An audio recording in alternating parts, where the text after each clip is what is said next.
Let's say that he's here. You had opened one of the doors that were closed as you guys were exploring this haunted mansion, and found a basement there, a secret basement. Yes. As Nikor opened the door, there was an individual sitting at a desk, candles lit on a candelabra, papers in front of him, but they were blank. And he kind of puts the quill away in a purposeful fashion, like the ink vial wasn't opened, and he goes, "Oh, I didn't happen to notice you there. Welcome." And that is where we ended. Opened, and he goes, the first thing that happens is the guy stands up, and almost everybody is hearing this. He's talking, he's projecting his voice. Maybe Gar or Smithy don't immediately recognize the new voice, but they will in a moment. And he says, "I am," look the name up, Sanbale, and you may have heard of Sanbale's reputation as a devious mastermind, and that is I. And he gives a bow. Just out of curiosity, what is everybody's passive insight? 10 plus insight modifier. Insight. All right. I'm at 12, and I would like a chance to respond to him when I can. For sure. Gaz is a 13 now. Smitty's is a 10. And let's see here. Where? There's that. Yeah, I'll put that down there. That should help things.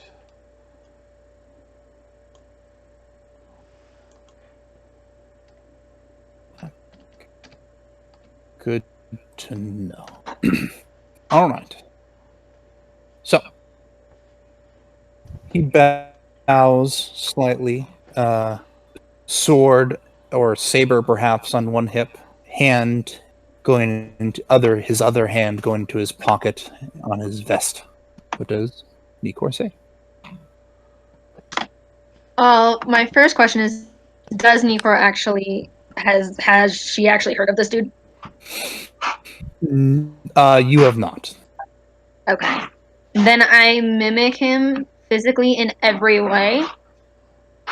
Okay. Bow back and just look you up and down and say, "Yeah, never heard of you."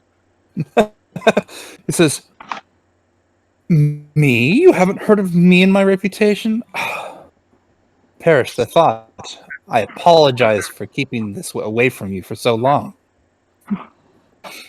Nikor looks like bored. Right, exactly. And he makes his way up to you. I was gonna say, she will step back and kind of like turn.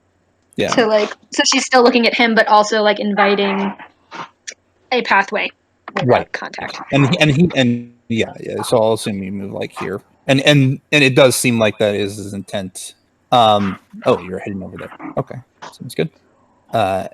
He kind of stands here, turns to the rest of you, and he says, he says, "I had heard that a few friends of mine might be arriving soon, but I don't recognize most of you. Are any of you Jorlin or Ga?" Why? Who's asking? Rex kind of steps forward and nips towards him, but doesn't actually bite him. Okay. Can I eat him? He says, "Excuse me, strange. Nikor says yes to Rex because he's annoying. Right. He says, "Excuse me, strange animal. I have business to attend to," and he attempts to walk past you. I'm gonna bite at him. You're gonna attempt to attack him. Yep. All right. Roll initiative. I don't get to attack first. You probably do. I'll tell you what. I'll go ahead and roll with advantage. Your initiative with advantage.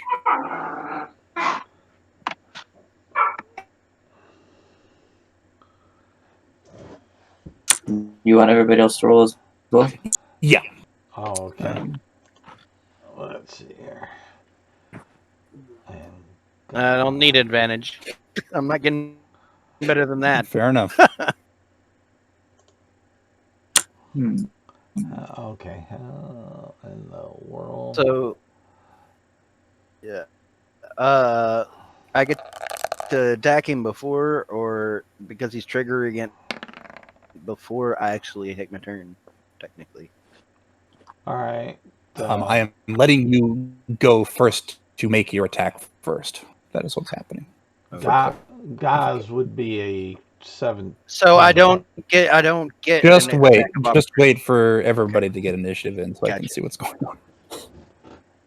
Gaz is a 17. I thought if I clicked on that one circle above mine. Did I get mine removed? Because you were all on initiative, and when you did it again, you all got added to initiative again. So I'm trying to organize this. Give me a sec.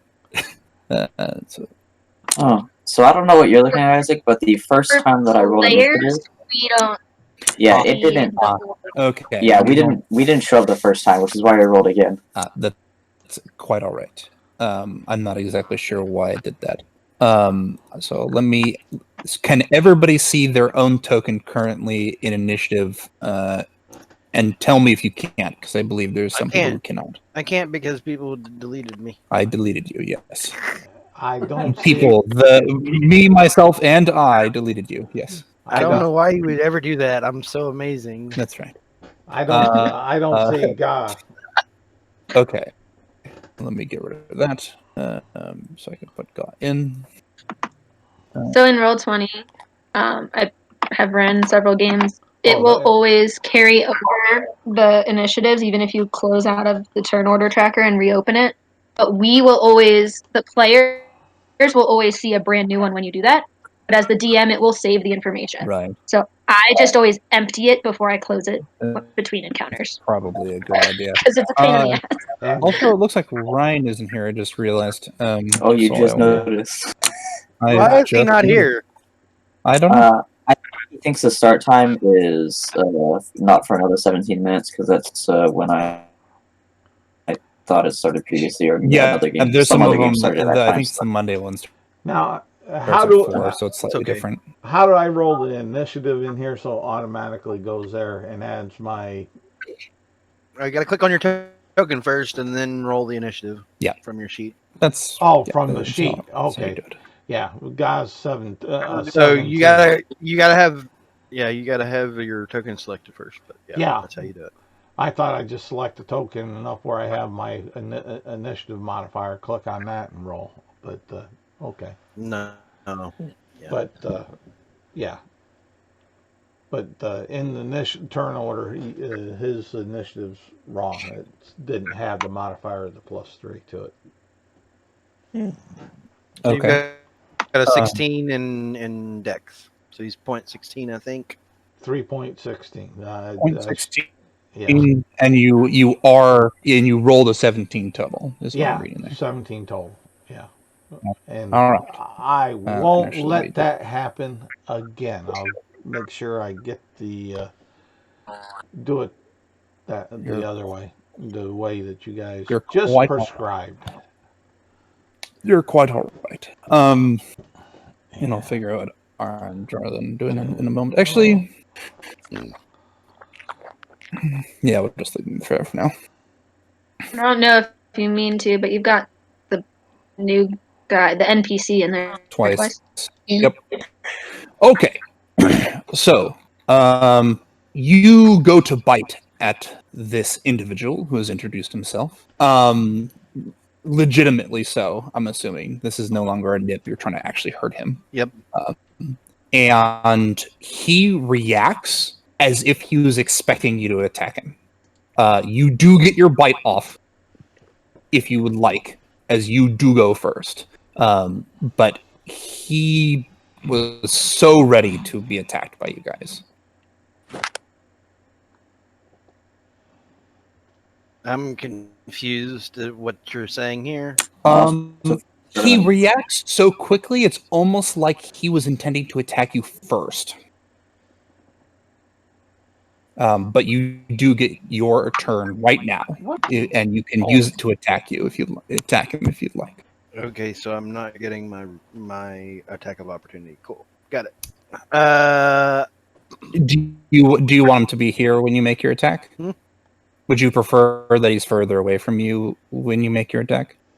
It doesn't matter. Okay. I'm not getting it. So we're moving on. Sure.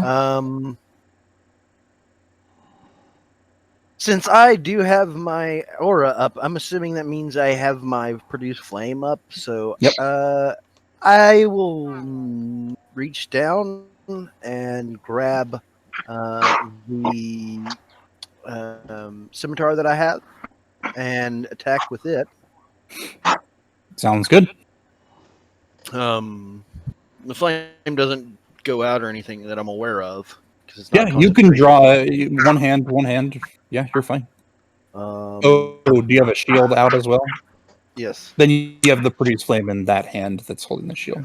Well, the hand isn't holding the shield, but you get the idea. Yeah. And we will scimitar this dude. Our action. So 14 to hit him.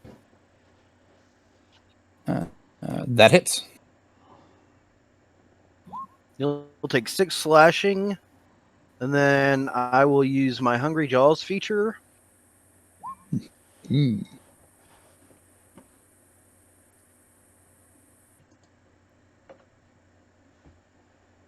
And then I'm going to do the bite attack now. Go ahead and make the bite attack.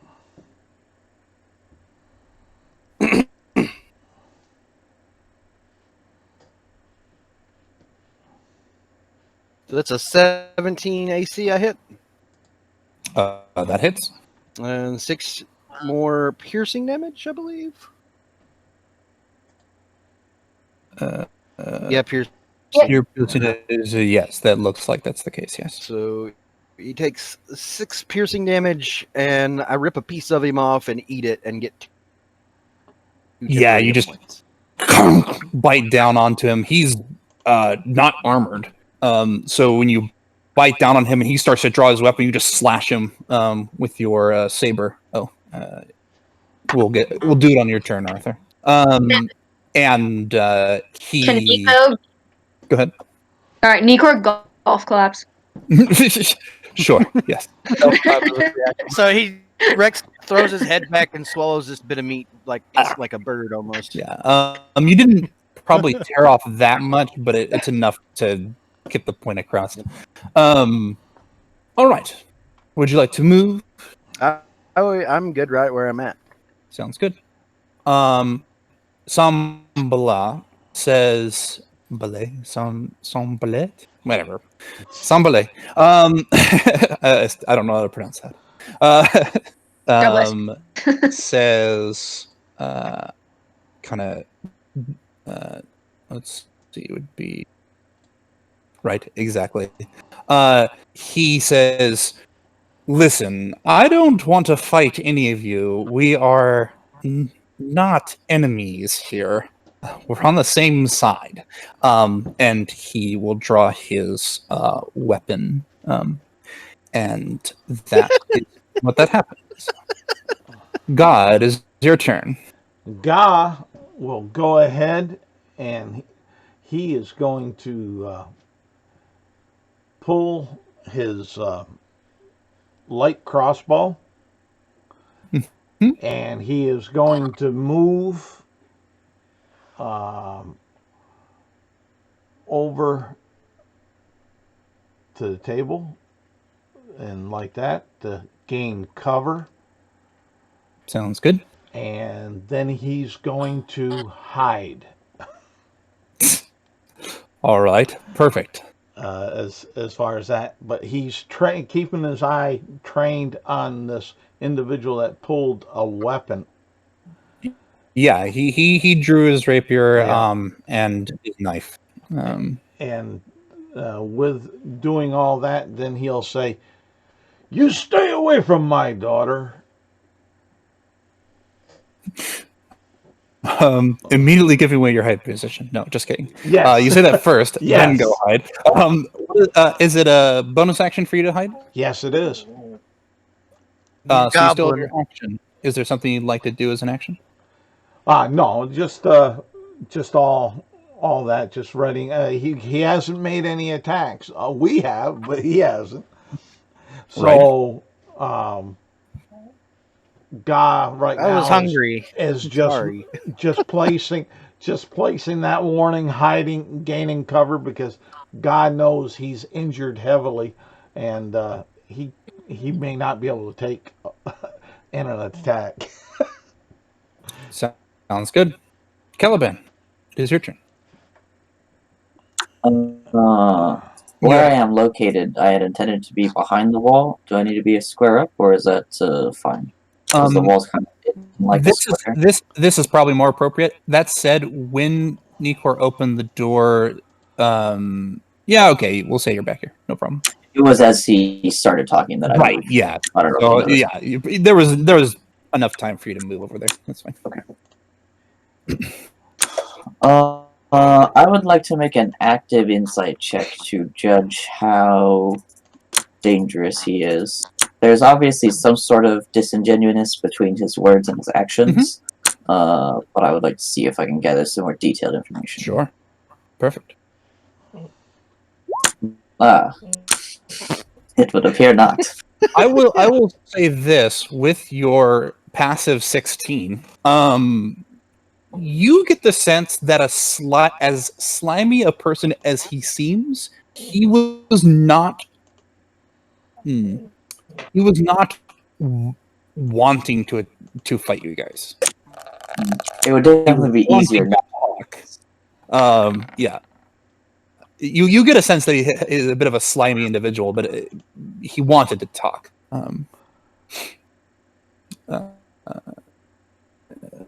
And so, would you like to do anything else with your turn? I'm not sure which way he's gonna go. Alright, if you would put me on the other side of the doorway, on the right-hand side. I have yet to master my character halfway in squares, so you'll need to do it for me. Sure. And then I will ready an action to fire an arrow at him if he actually attacks one of my allies. Okay. Other than I guess, he will have cover if he attacks somebody from his current position. I know that's why I moved. Is if he, I was essentially, I'm just guessing which way in the room he's gonna want to move. Okay, fair enough. All right, Nikor, it is your turn. You had a rules question, Arthur. Thought that was my question. Was positioning. Oh, or positioning. like which square I need to be in. Yep, totally fine. Go ahead. Okay. So Nikor goes into this room. Starts searching around for shit. Very reasonable. You guys seem like you got it covered. He's like super duper outnumbered. Yep. Seems good.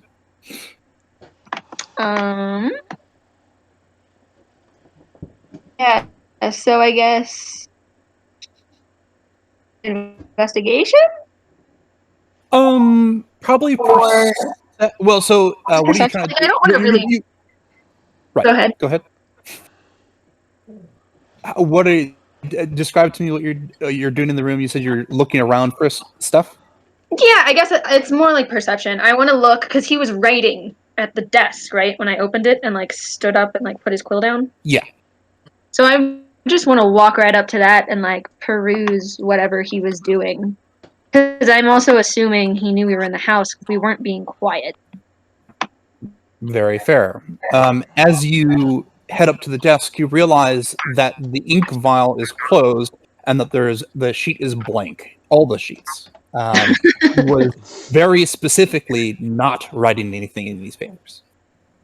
Okay. Even though he put down the quill and acted as if he was surprised.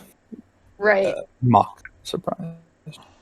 Okay, so looking around in the room, do I notice anything that seems to be out of place? Like any drawers that are not quite closed all the way, like the edge of a rug flipped up, something like that? Crooked picture. That is a good question. Let me see if I can open thing to double check.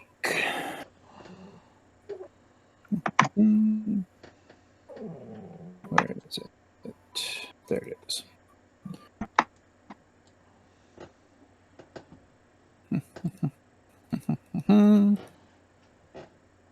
Page 39. Basement.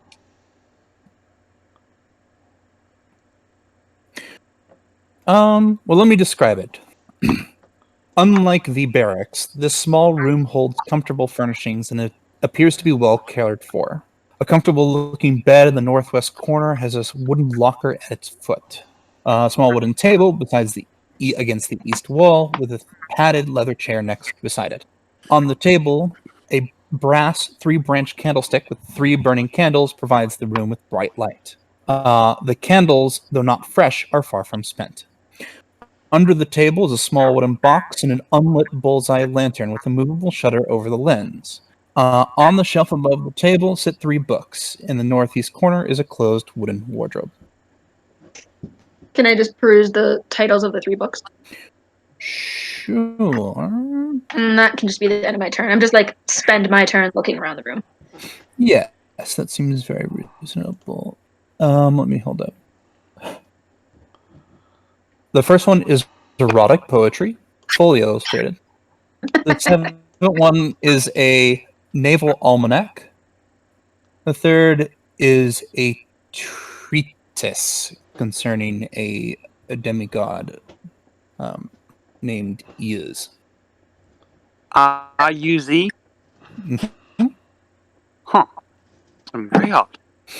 I'll pick up the naval one, and I'm just like, I'll probably flip through that. But for now, I just pick it up. Yeah, I'll say that you haven't picked it up yet, Okay. just because you spent some time looking at the other stuff, but you're reaching for it, and yeah.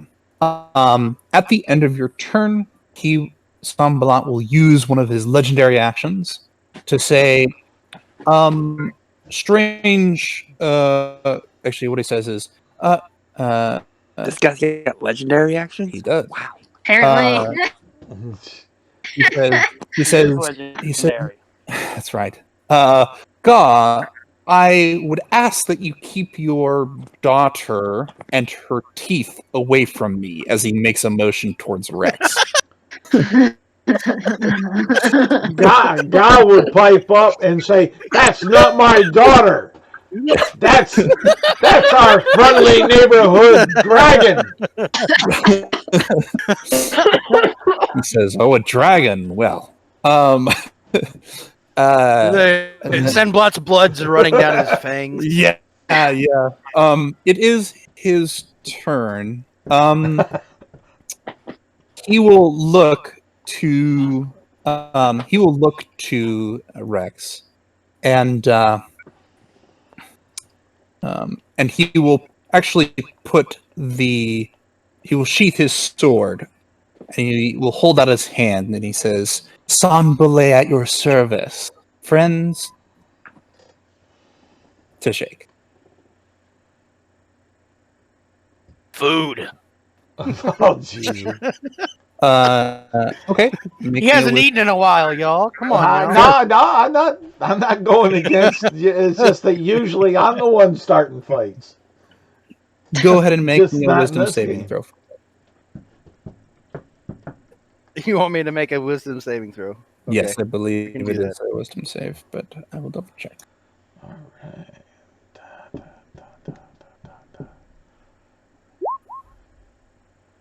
Oh, snap. That is a very good wisdom saving throw. You feel something attempt to influence your mind, and it fails. He will then move 30 feet this way, provoking from you. Then I'll just bite at him again. Okay. You take a bite out of him, make an attack roll. Yep. Here. Go for it. Make an attack roll. AC 20 hit this time for 5 piercing damage. It does, and he does. I don't get the bonus temporary hit points this time because it's just a regular attack, but... Very reasonable. Hello, Ryan. Go ahead and roll initiative. Sambala will turn back to you, having just been bitten, and say, very well then, and will make a motion with this hand, and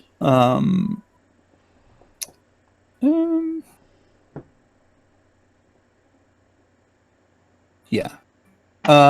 He will do that one. What's he gonna do now? How's he doing? He just did a spell and then moved away. That's true. Well, the boy had a legendary action, so what can you put past him? Yeah, and initiative count 20 instead of actions. 21 hits your AC, I presume. Yep. Hell no. Is this an attack that's available to other people? Yes, definitely so. Including Caliban, who can make an attack, is ready to attack. Interestingly, but tell me about this attack first. Yes, a beam of bluish-white light fires at Rex and hits for some amount of damage. I have to look it up. Shut up, baby Kamehameha at you. Kamehameha! Exactly. Damn, where's Jorlin when we need him? Exactly. Himself on food. And Rex takes 3 points of cold damage, and his movement is reduced by 10. Alright, I will use my red action to shoot him. He is now attacking. He has. Justifiably attacking, but he is now attacking. That's true. I will use this to represent the decrease of movement. I guess he does have a bonus action. He won't do anything. He doesn't have anything to do with it. Fresh frozen meat tastes so good. Smitty, is your turn. Ryan just rolled. Yep. I will be Was there a ready action? Also the attack roll. Presumably a natural 20 hits him. What? Yes, it is. Oh wow, a whole 6 points of damage. Impressive. Truly amazing. Yeah. I guess that was on his turn, so he will say, "Not you too." God damn it! What is it? What have I done to you? Any of you? Surrender, and we'll stop attacking you. You got He my speaks daughter. for himself. I've got to eat. You can eat something else. There's tons of food next to Jorlin. Literally cooking on the fire right there. But it's not fresh. It's not alive. Sure. Freshly cooked. Anyway, it is Smithy's turn. Go ahead, Michael.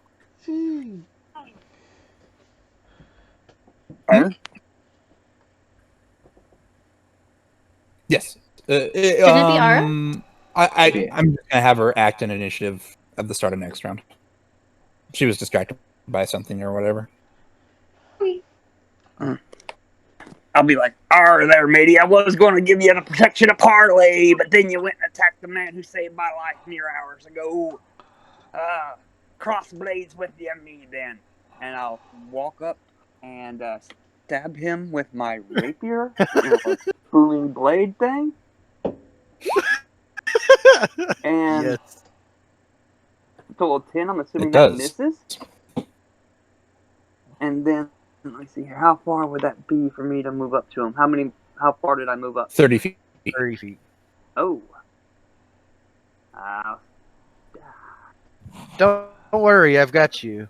I have no movement left.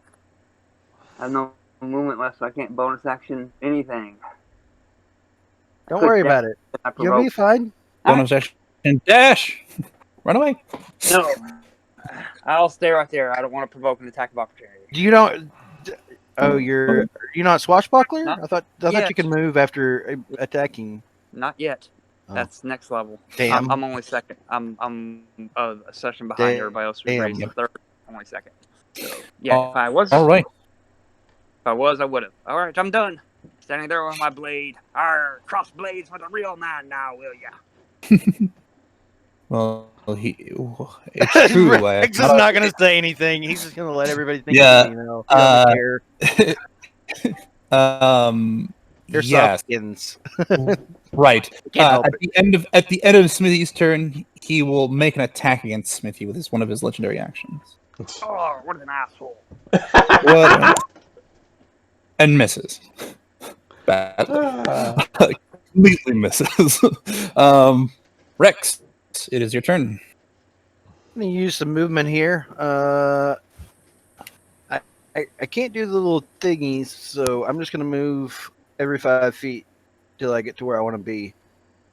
And this is going to be 15 feet of movement to get to there. But I'm going around, obviously. Sure. I'm going to attack this dude here. Sounds good. You have him pinned up against one of the feet of the bed. Welcome, Phil.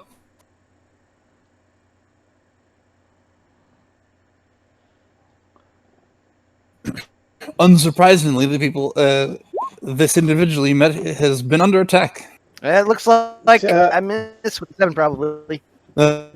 Does miss. Okay. That's my turn. All right. Does the slow wear off now? The slow, yeah. The frost ends at the end of some amount of turn, but it won't matter, I don't think, anymore.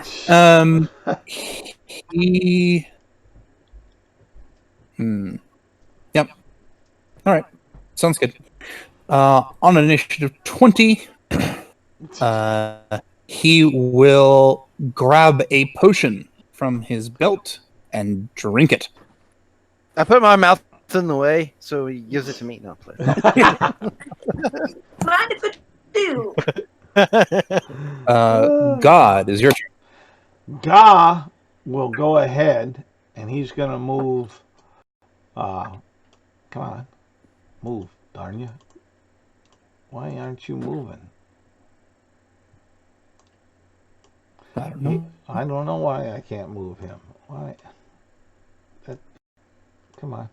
Anyway, selected?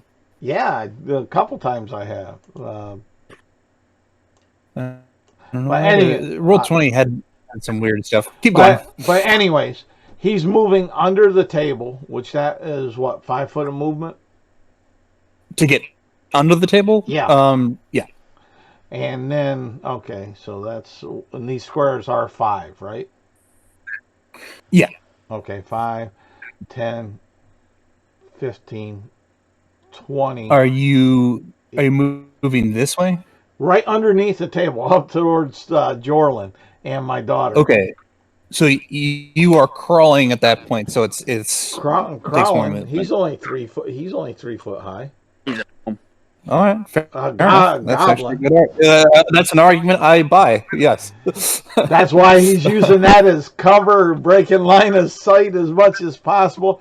And when he gets there, what he will do is he'll ready an action on this. Are you just going to the end of the table, or are you going further past? No, just the end of the table.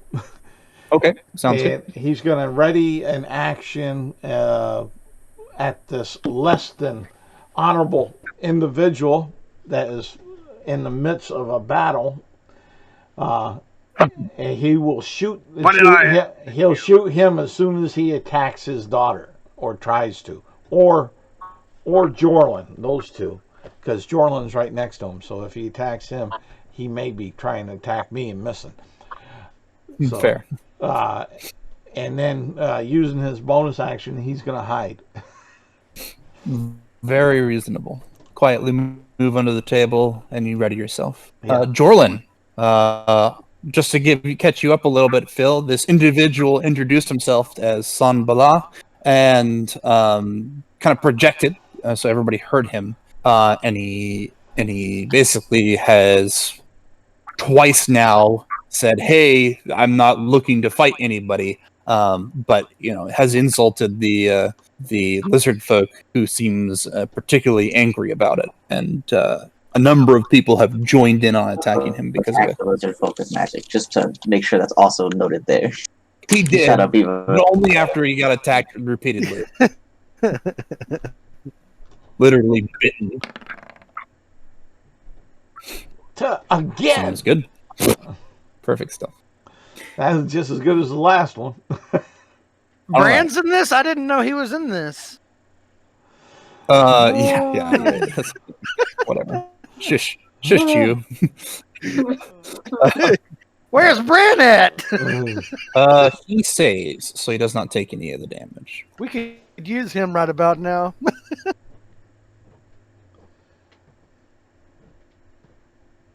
Seems very reasonable.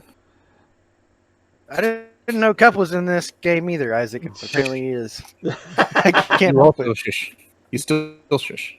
I can't help it. It's amazing. There we go. Being Okay.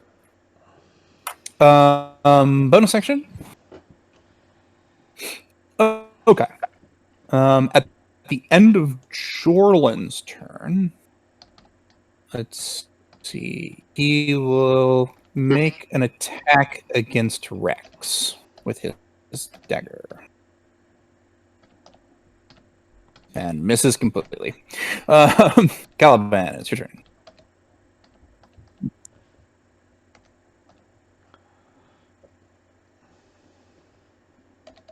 muted. Oh, probably. No, just not talking. It is your turn. Are we doing some game I'm playing in is doing cover for allies being between you and the target? Is that the case for this one? I think that's technically the rule for how it's supposed to work, but in this case, you don't have a bunch of allies between you and Sambalat, just the one, basically. White Tonka? What the heck? Weird. No, it's not weird. The fuck? I didn't realize this would be a live show. Wow, I'm trying something, and yeah, it seems to be working. He records every game, every UAG game that he's in. Usually it's just a private recording though. So, yeah. What would you like to do there, Arthur? I'm a little nervous that he's getting extra attacks.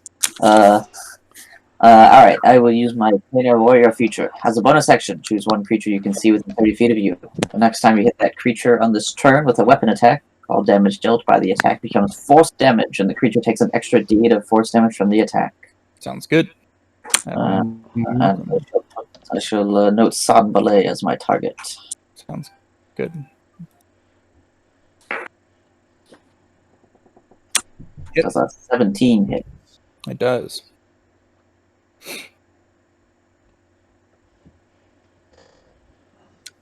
This is gonna stay piercing. I'm just leaving it that way, so all the damage is the same. It's all force. Yeah.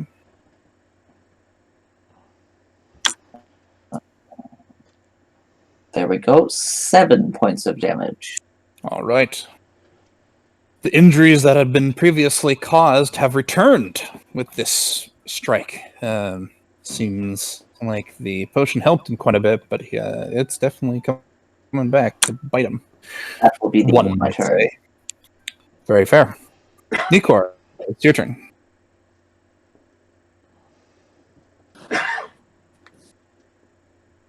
You said you were going for a book, if I remember correctly. Yeah. Sorry, just multiple windows open, and I was trying to find Discord to unmute. Yeah, so I am going to take the first book and pocket it. And then I'll take the second book and kind of flip through it. And as I'm flipping through the second one, I'm just casually strolling back out. Okay. Yeah. So as you are flipping through this, it looks like it's an almanac on when the tide comes in and out for a rather large area around Saltmarsh.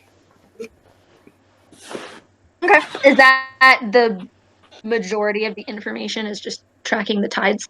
It's all the information because it's just an almanac, but it is a very large area, which is why it's an actual book. Okay. So.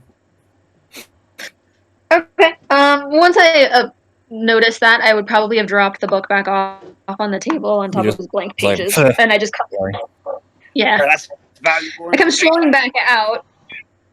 Right. Very fair. Smithy? Say it again. Smithy said something, but I couldn't understand. That's valuable information contained in that there book. Yes.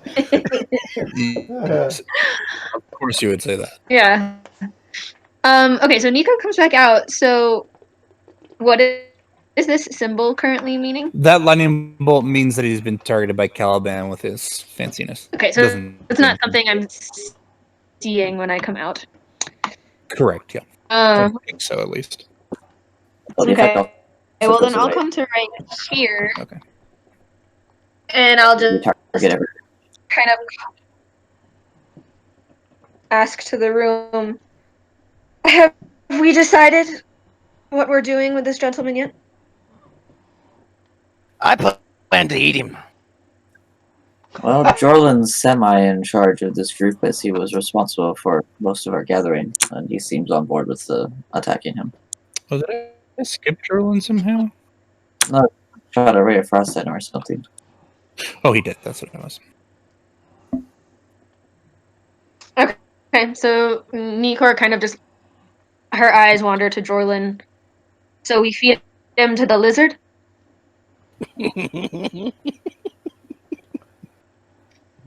I will pipe up and say, friendly neighborhood dragon!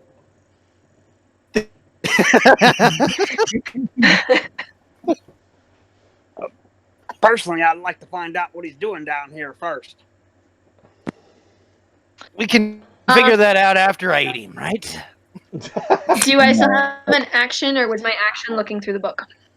The looking for the book was an object interaction, not your action. You've used most of your movement, you used object interaction, and you've talked with just a free action. So you still have your action and bonus action. Okay. I will suggest to the group, if we can sit down with him nicely, I can probably encourage him to speak with us. And I just smile.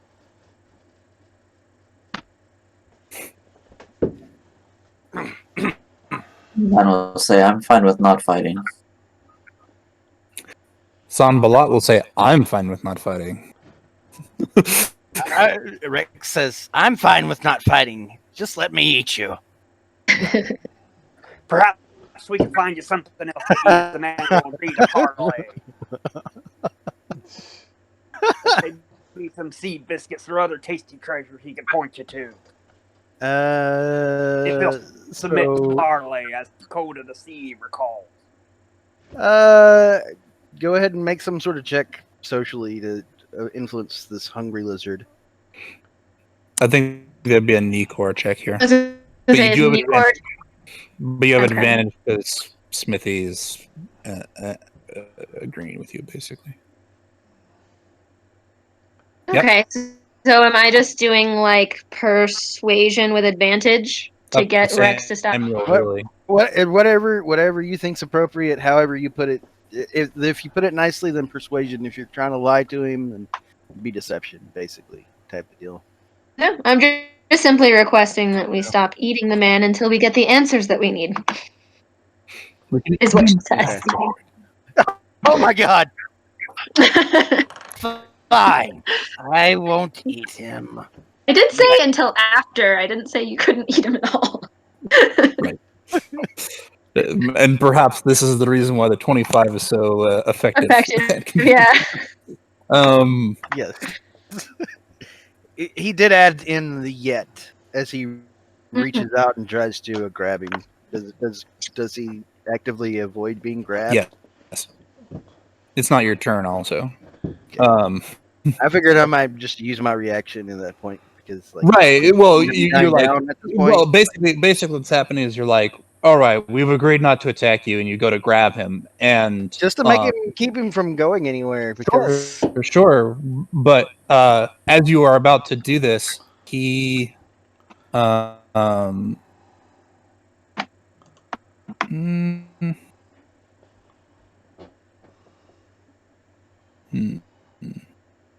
it's fine.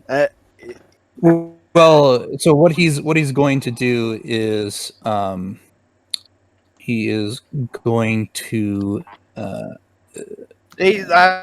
dropped. If it helps, I've dropped the mammoth bone jawbone scimitar that I made.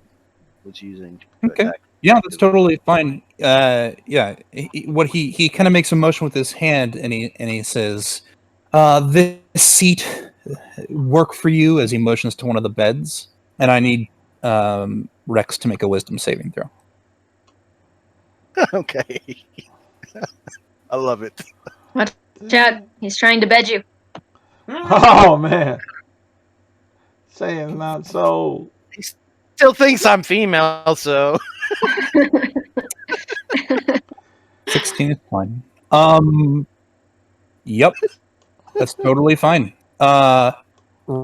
Rex, you feel a presence attempt to influence your mind again. Jorlin, you recognize the spell Charm Person.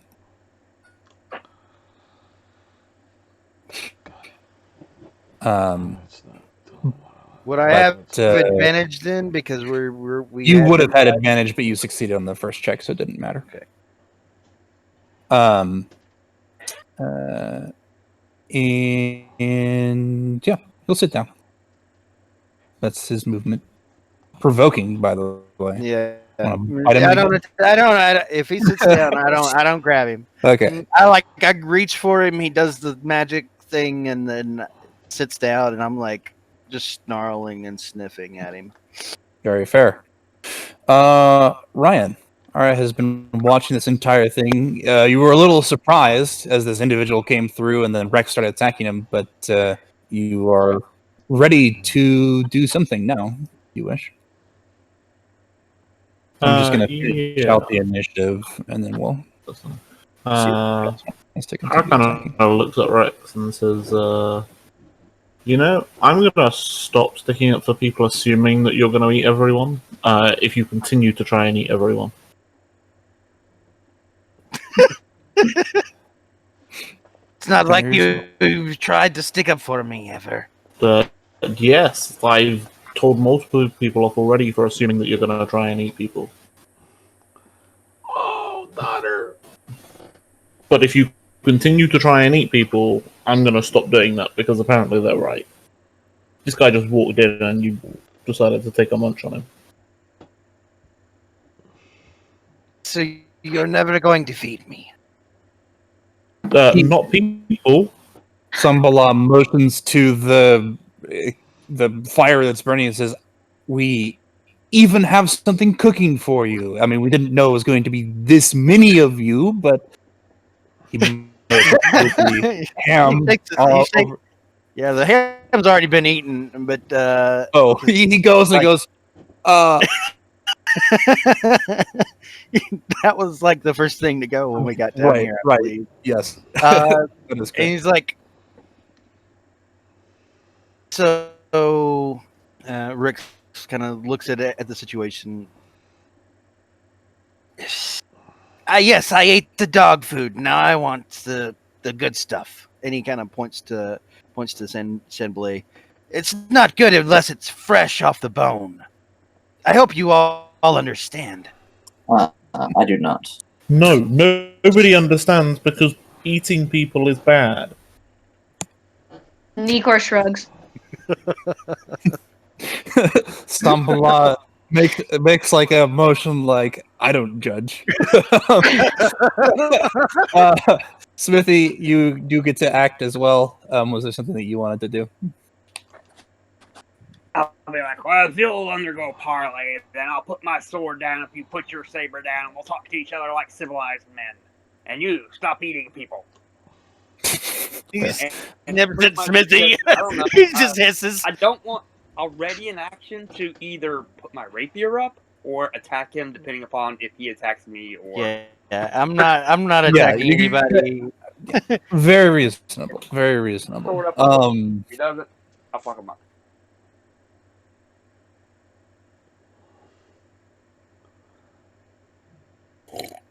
What? Um. Oh, did he? I couldn't tell. I didn't notice. Zambala says, I will tell you if I attempt to cast any spells.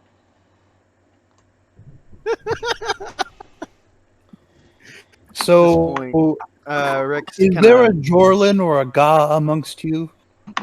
I was told there was. That was Sambala who said that. Ga will say, who wants to know? Sambala wants to know. I have come here to investigate this house at the bequest of a certain individual. Well, more specifically, I've come to investigate a recent disappearance of some sailors. And I heard that I was going to be receiving some assistance. It sounds like that might not be the case, though. Ga will step out from underneath the table and climb on top of the chair that's there next to the end of the table. He'll press out his chest with his badge and say, I'm Ga. Yeah, I'm here in the name of the law. See my badge? Sambala looks at Ga, looks at the badge, kind of considers it carefully, and then puts a hand in his pocket as he kind of leans back and kind of against the head of the bed and says, how curious. Well, it is I can't say it's much of a pleasure in these circumstances, but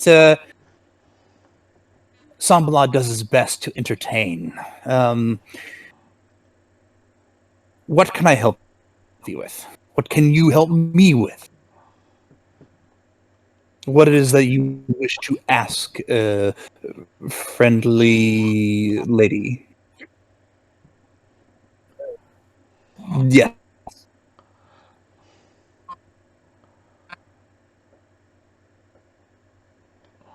Dave? All right.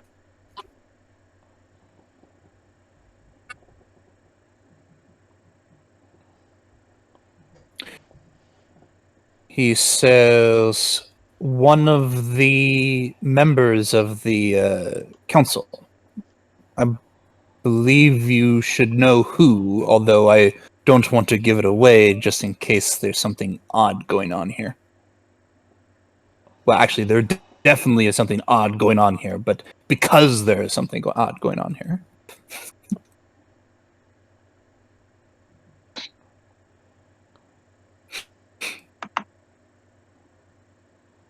So Nikor would speak up at this time and ask, if we were here to help, what have you found so far? Well, we found out that none of them arrived at a cove beneath this house. We had come by sea, as the people have been lost at sea, and we happened to notice that this house was directly above a cove that sometimes opens up when the tides moves out. We thought it might be connected to the basement of the building, but it doesn't look like that's the case. So we checked to see if any of them had come here, or otherwise there were signs of them arriving here, and didn't notice anything in particular. Although, if I remember correctly, he kind of turns at Smithy and says, "You are a sailor around town, correct? Arr. Do you know any of the people who went missing on this trip? Would you be able to recognize them?" Perhaps. I don't necessarily never got their names or anything, but I've recognized quite a few of the salt dogs who hang around these parts from the time in the tavern. He makes a motion to the secret entrance that Caliban is still next to, and he says, "The man over in that room, the raided wine cellar, was he one of them?" Never seen him before.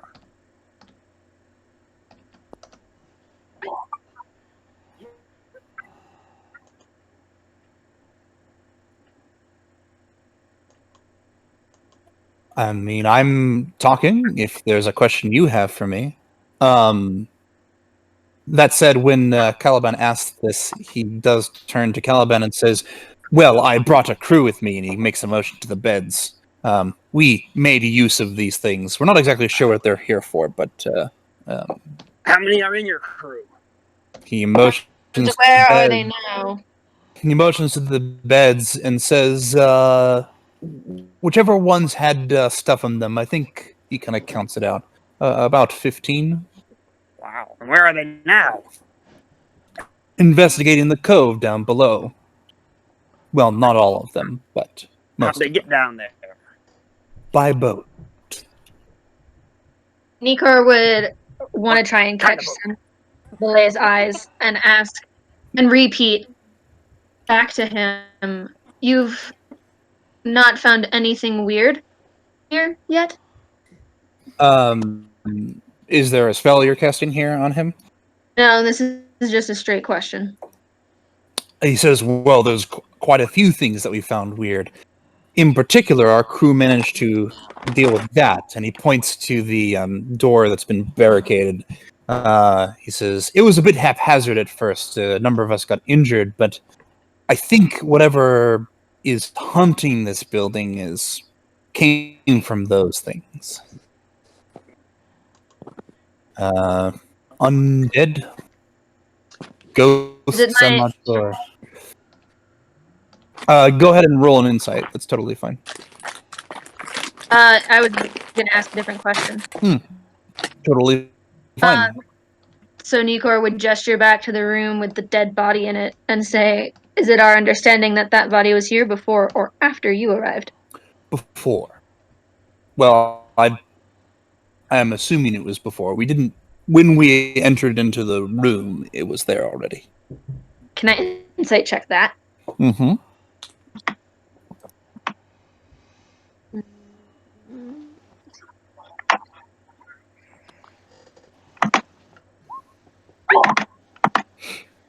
Sounds good.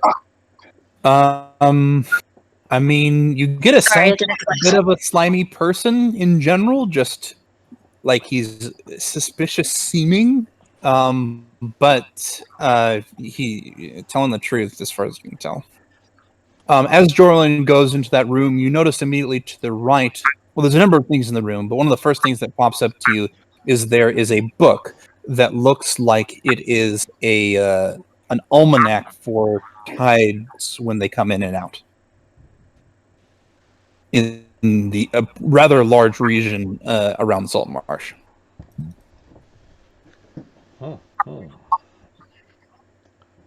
Some time ago, about not quite 24 hours, but some time ago, last night, effectively.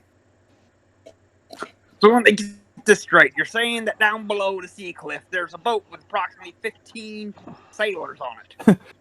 Not 15. The boat wouldn't have fit 15 people. But it's a rowboat.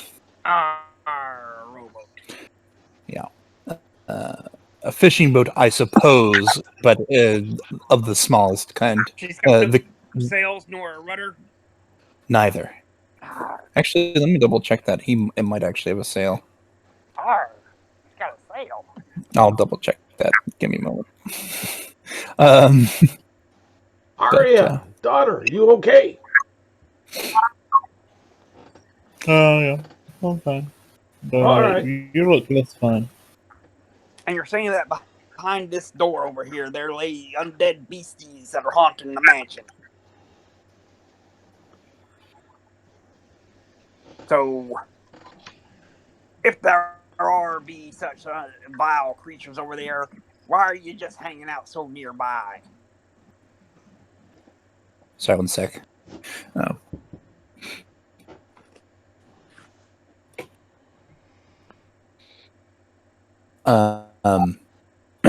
You'd asked about why is he hanging around if there are wild beasties, correct? Correct. He says, well, as you can see, it seems like this is a rather important job that my benefactor is trying to look into. Mm-hmm. Yep. Rough. In what way would it verify the time frame? They would have had the opportunity, based on the tides, for a boat to come into a cove, especially if the cove is deep enough that it isn't completely full all the time.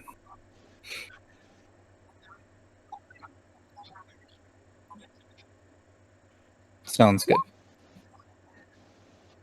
And Nikor just kind of casually glanced. I don't know if you didn't really have enough time to investigate it in the same way that Jorlin is doing, but it doesn't sound wrong. That's fine. Off the top of your head, and Smithy might even know the answer to that question off the top of his head because of Siri. Yeah, he says it was rather important, so he sent a bunch of people to look into it.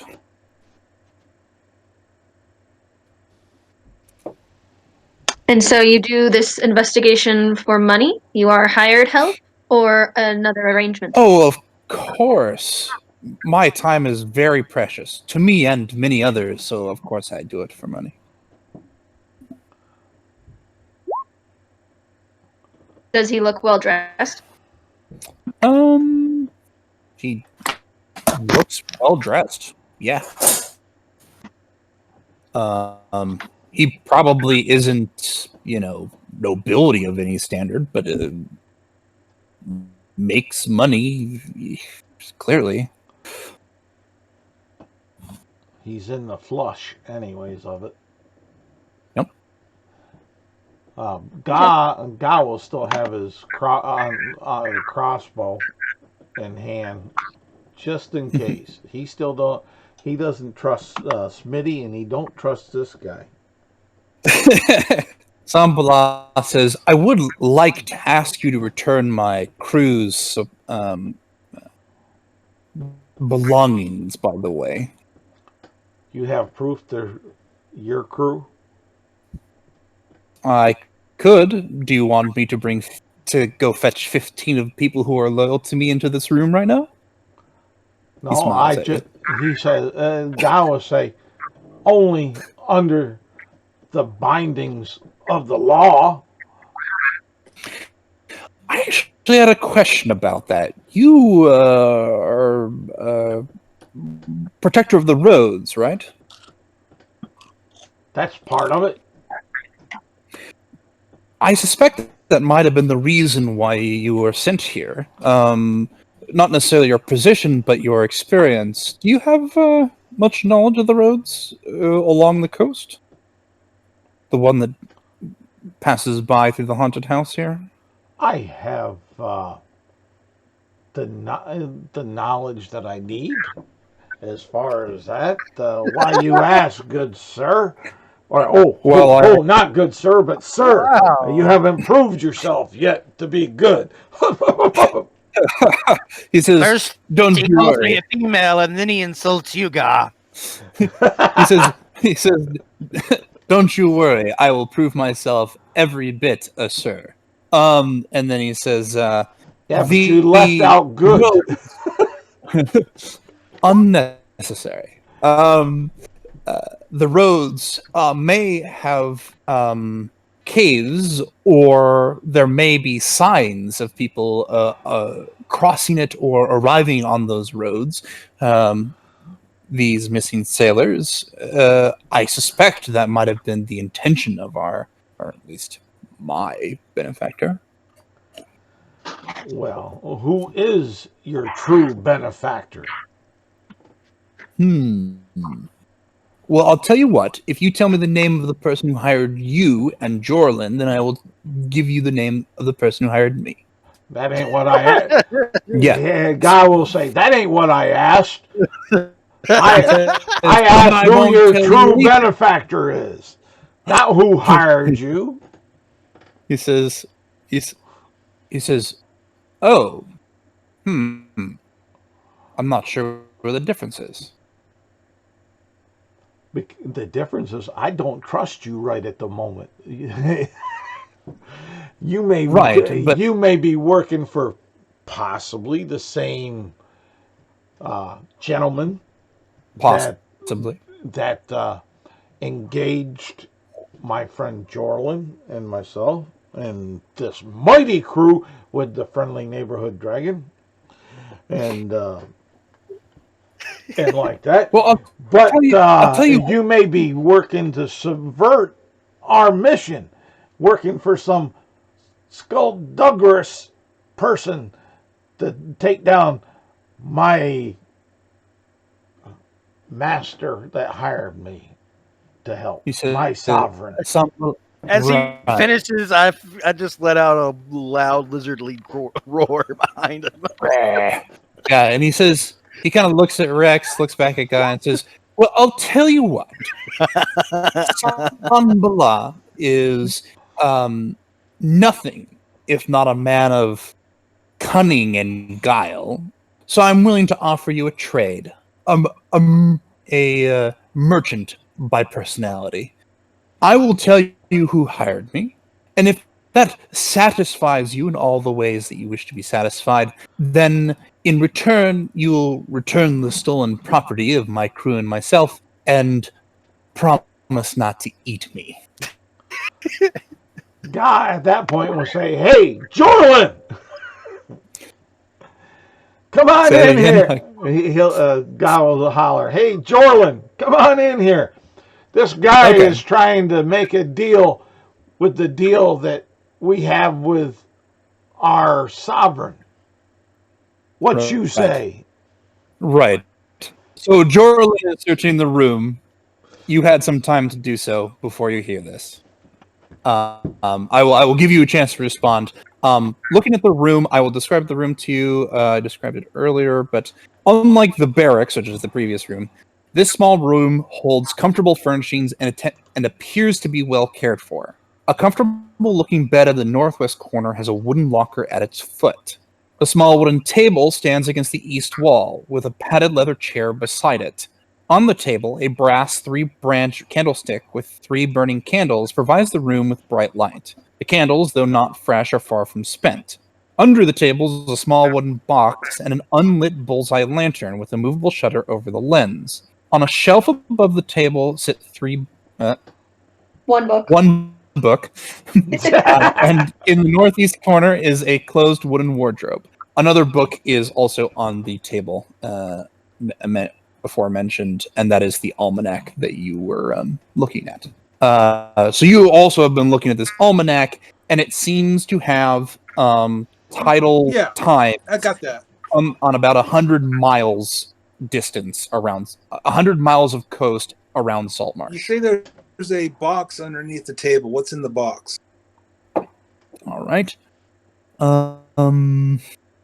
Let's see. Should have the chance to look around a little bit, right? Yeah, you did. Hold up. There was a box. Poisonous snakes. Yes. You take the small wooden box. It doesn't seem to be locked. As you open it, it holds 12 candles, flint and steel, and some empty parchment. And what about the big chest? As you go over to the chest, let's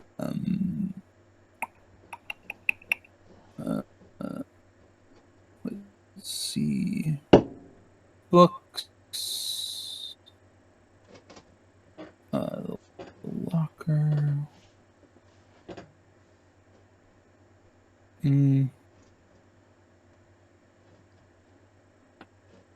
Empty. Okay. As you open it, it just seems like it's empty. Oh, hold up. Nope, that's for the other room. Yes, empty. Continue. I guess I'll grab the Book of Tides. Sure. Stuff it in my backpack. Yep. I'm going to come out. And this is when you hear guys like, "Hey, Right. he's looking to make a deal." Yeah. I just like to point out while he's negotiating to get his crew's stuff back, we're still rampaging through his ship. Yep. I open this and look around. Is there anything else I'd like to take? So, listen. I have a dude sitting there chilling, and you're like, "Hey." I have a serious problem. Okay, so something doesn't make sense to me. So this house has been here People for a long time. Say I'm evil, you know. We'll get there. House is a long time. So the Continue. house has been here for a long time, and it's been quote unquote haunted, to the point where people have been staying away from it. Correct. So we came into the front door, and there's leaves, and there's spiders, and there's spider webs, and things have been destroyed. So we came in to investigate. We found somebody else investigating, decided to eat them and ransack their shit. Hold up. Let Jordan. That's exactly what happened, and I'm okay with it. This is the end. So Jordan kind of looks over at the guy's cracking comments and says, "I'm being serious here. I'm being serious here." Yeah, exactly. Continue. Sorry. So here's my problem.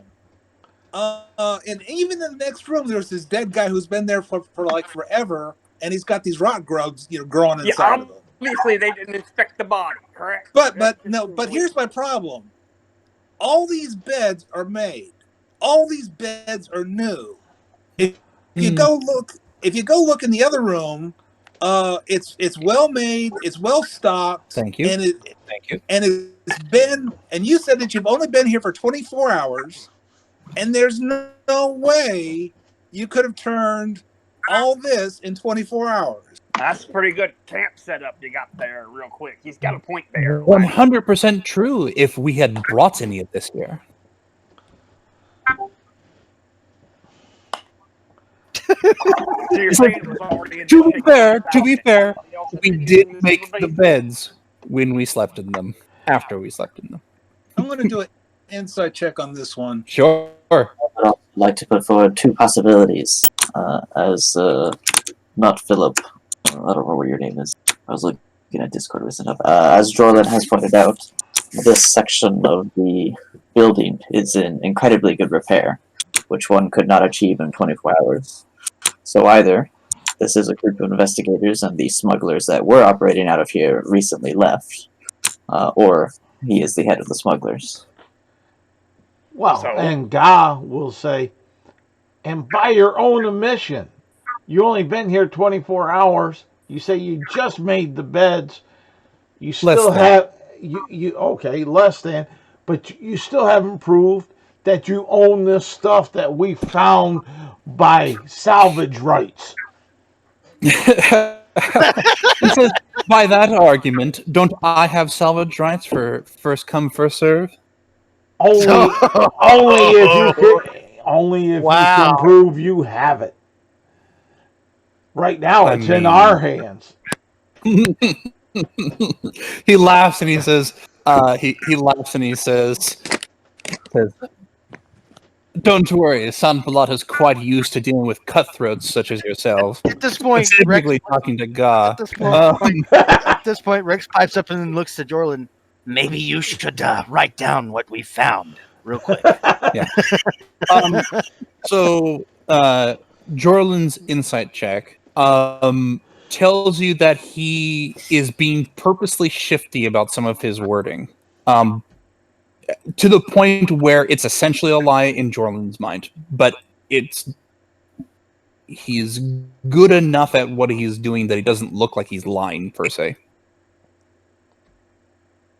It's this guy. He's not being straight with us. He says, "Sunblood is never straight with anyone. It's in my nature."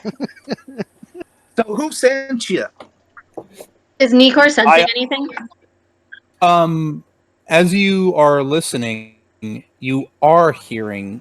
By the way, these stairs go up, not down, just for clarification. But you are hearing through the floor, or sorry, through the ceiling that you are next, that these stairs lead up to, and actually there's like an opening there for like some sort of trap door. The sounds of maybe some footsteps. Doesn't look like they're like rushing around or anything, but it's enough for you to hear. He's brought his friends. That's Ellie is the one who knows this. She Nobody can else. say it, of course, but Caliban probably also hears some footsteps coming up the stairs to the north. I'm definitely eyeballing the stairs. Oh yeah, nobody's come down them yet, but you can definitely hear maybe breathing or a few steps. And so Samblant continues and says, "So, do you accept my deal that we are allies in this endeavor, assuming that my patron is the same as yours, and therefore are willing to return my stuff and guarantee my protection from eating?" Caliban moves to this side of the doorway. I can still see up the stairs from here clearly, right? Relatively clearly, yeah. There might be cover if a person was coming down, but you can see them. Yeah. I don't trust you. He says, "I am offering a deal. It is up to you whether to trust me or not." As part of moving here, Caliban will say, "I'm hearing some noise above us." Break out the manacles! Nikor will say, "I hear it as well." Who has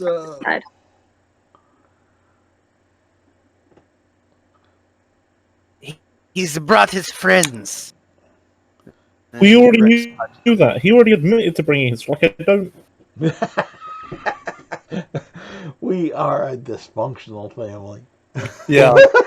So the question is God takes out some manacles. Are you saying bring out the manacles and are doing something with them, or are you just saying that? I'm just saying that. I haven't brought them out yet. It's trying to get Sambalat to possibly show his nature a little more. Right. And so Sambalat will say, I'll tell you what. You guys can discuss at your leisure. I'll even give you as free reign to that door with the monsters if you wish to explore it. Perhaps there's something there you would want. Yours for the taking. First dibs, as it were. Speak to each other about it as much as you would like, and once you have your decision made, I will be here and I'll be ready to speak. I will be right back out of game. So feel free to talk about whatever you want in front of this person. He's too calm. He has a Nikor would suggest. Nikor suggests we put him back in the room we found him until we're ready to bring him out again, and we deal with whoever else has entered.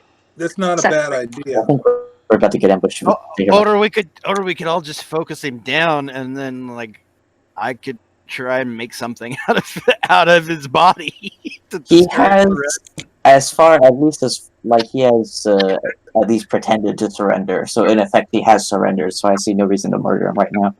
If we lock him in the other room, he can continue being surrendered in the room by himself. If y'all leave him alive and let Rex eat him like completely, like Rex won't be bothering y'all for a while. He's gonna do that right now.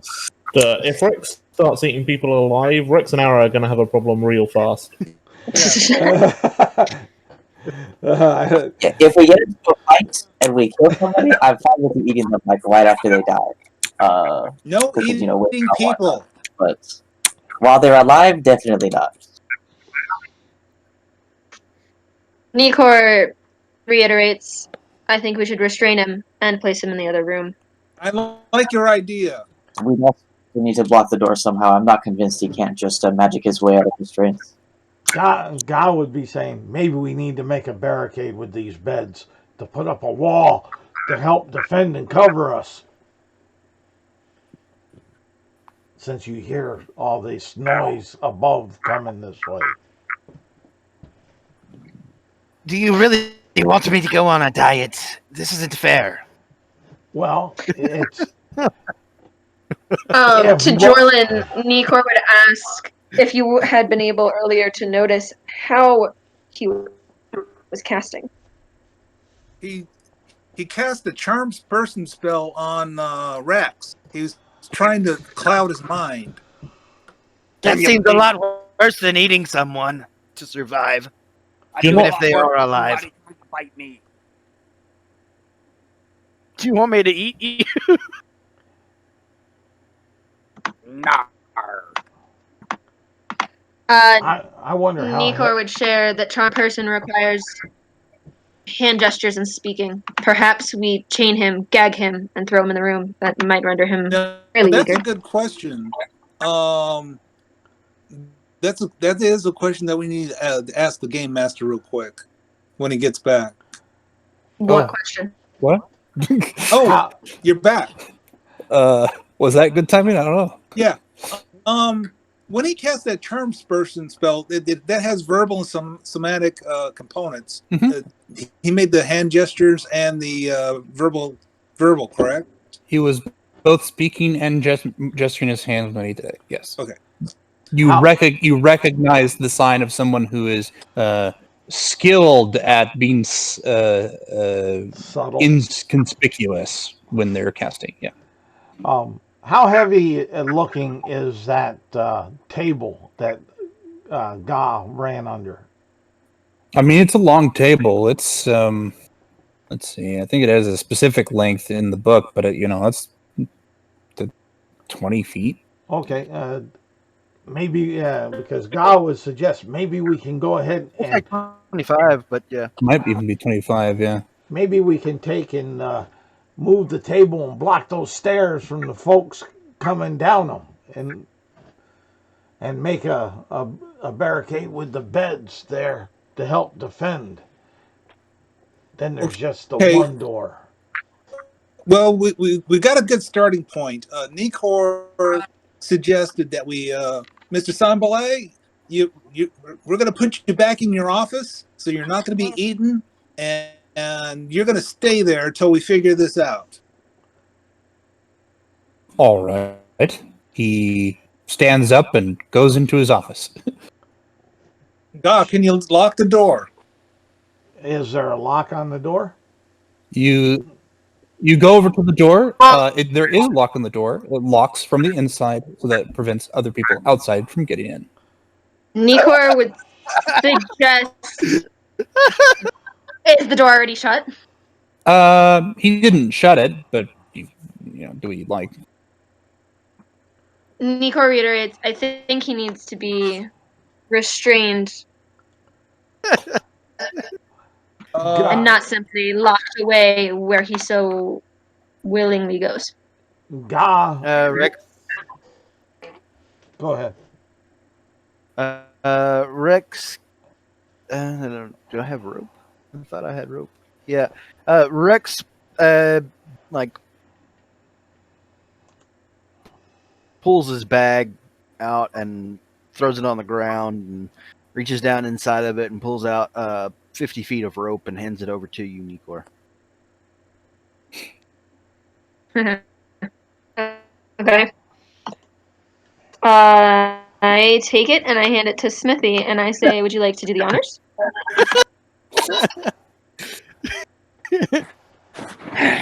I suppose if you all are insisting upon this, I can truss them up real good. Keep the hands separate. Let the sailor do it. That's how you get a good knot. That's how you get a good knot. There's no doubt about that. That's my thought. He'll know how to tie him.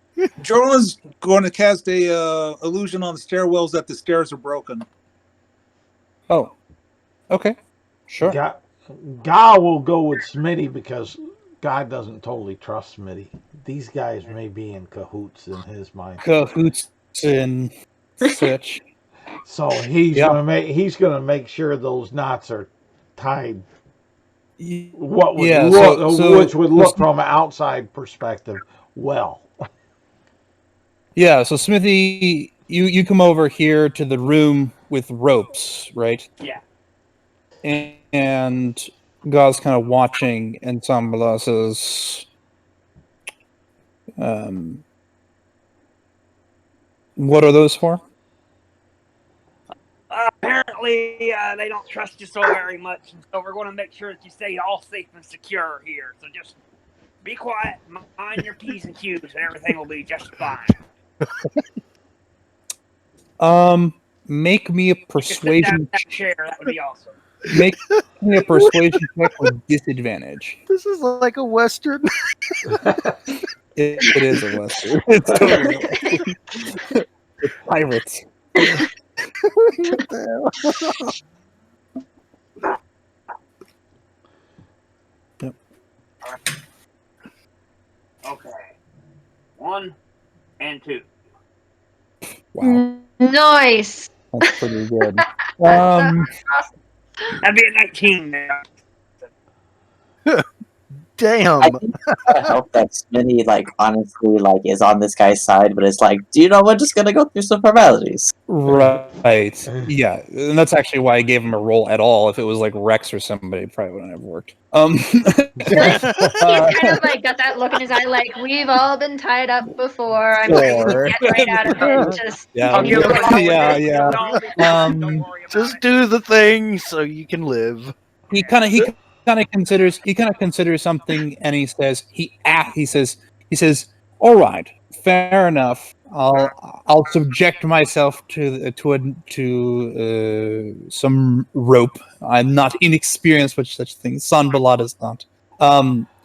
But since I won't be able to defend myself while I am tied up, I asked that perhaps you would stay in this room with me and perhaps keep the door closed or locked if somebody tries to attack me while I'm in it.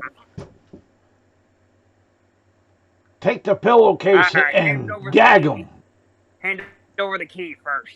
Rex says, I'll come in there with him. He says, not you. He shakes his head and he says, you will be able to lock it from the inside. I don't need a key. He shakes his head and he says, you won't. No. I'll just check, I'll check the thing. Does it have a turning mechanism? Does it need a lock? If not, okay. Yeah, you can just, there's just a turning mechanism on the inside that would lock the bolt. All right, I'll agree to your condition as long as the rest do too. Are y'all okay with this? I'll lock the door. He's a magic user. Don't trust him. You're tying me up. How could I do anything if I'm tied up? My hands will be bound. Gag him. Nico would state he'd be just as good at defending you on this side of the door as he would on that. But then he won't be able to keep eye on me if I start to do something shady. Besides, you wouldn't want to take away my beautiful voice, would you? Yes. My hilarious joke? Definitely would. I kind of would. Hey, especially if you're trying to cast hey, a spell upon another. Nico, you got your ball game. I understand. All I'm asking is that I have someone on my side who is able to keep me protected from any, we'll say, loose cannon lizards. Fair enough. I cast produce flame and start making my way over. Okay. So Sambalat will take a step back to allow you to enter the room, and you may do what you want to do in the order you want to do it. Let me know what that is. I want to tie them up and Gag them and tie each wrist to a different side of the chair so they can't touch. So you sorry, go ahead, Michael. I tie him up in the chair, and then after I tie him up in the chair, I gag him. Okay. After he's tied up. Okay. Before locking or closing the door. Let me look at something here. Okay. Because I don't trust the man either now. If he's going to cast Charm Person on me, lure me to my death like a siren over the rocks. Those are all myths. Ain't no myth. I've seen it done before, let me tell you. I was sailing the 7 seas when all of a sudden I heard a siren's call, and I was just about to drive my ship into the rocks when suddenly I came to my senses and realized what was going on and barely averted a seaside disaster. And you're saying when you look at San Bala, you see a siren? No, I don't at all. I'm just saying that things can get crazy out there in the dark depths of the sea. Sambala looks a little offended. And Nikor's just grinning. Like, shit-eating grin at Smithy trying to backtrack. wait, hold on. Anyway. So you tie Sambala to the chair. You then gag him. Great. And then you close the door and lock it? Nope. Close the door? Do neither of the things? I do not. I'll stand and guard the door with it open. Okay. One hand on it, one hand with my rapier drawn. So I can slam and close the door, or I can do whatever. Sounds good. And I'll drag the chair over there so he's standing right next to me too. So I can stab him. You want him to be in this corner, this corner? Yeah. Go back. Here? There you go. Yeah. Perfect. Down. That'll work. All right. Whatever works for you. And I'll be standing in the door. All right. If you've got any problems that I broke my thing that I didn't close and lock the door, well, we can deal with that later. Yeah, and he gives you a look, goes, and looks at the door. I didn't say I wouldn't do it. You just didn't stipulate when I would close and lock the door. Doing me honor because you failed to be specific in your request. He seems it's hard to tell, but maybe said "Scene, sir."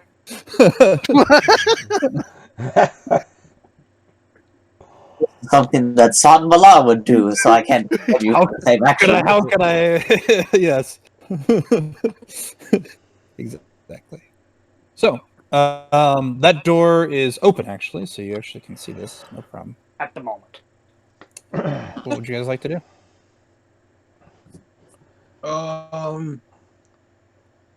Jordan. Is there a way?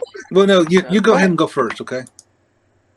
Well, I was just trying to understand before when I was over here. So, like, how does the staircase look inside this room? Is it like an open staircase with railings going up? There is no and railing. Is it like?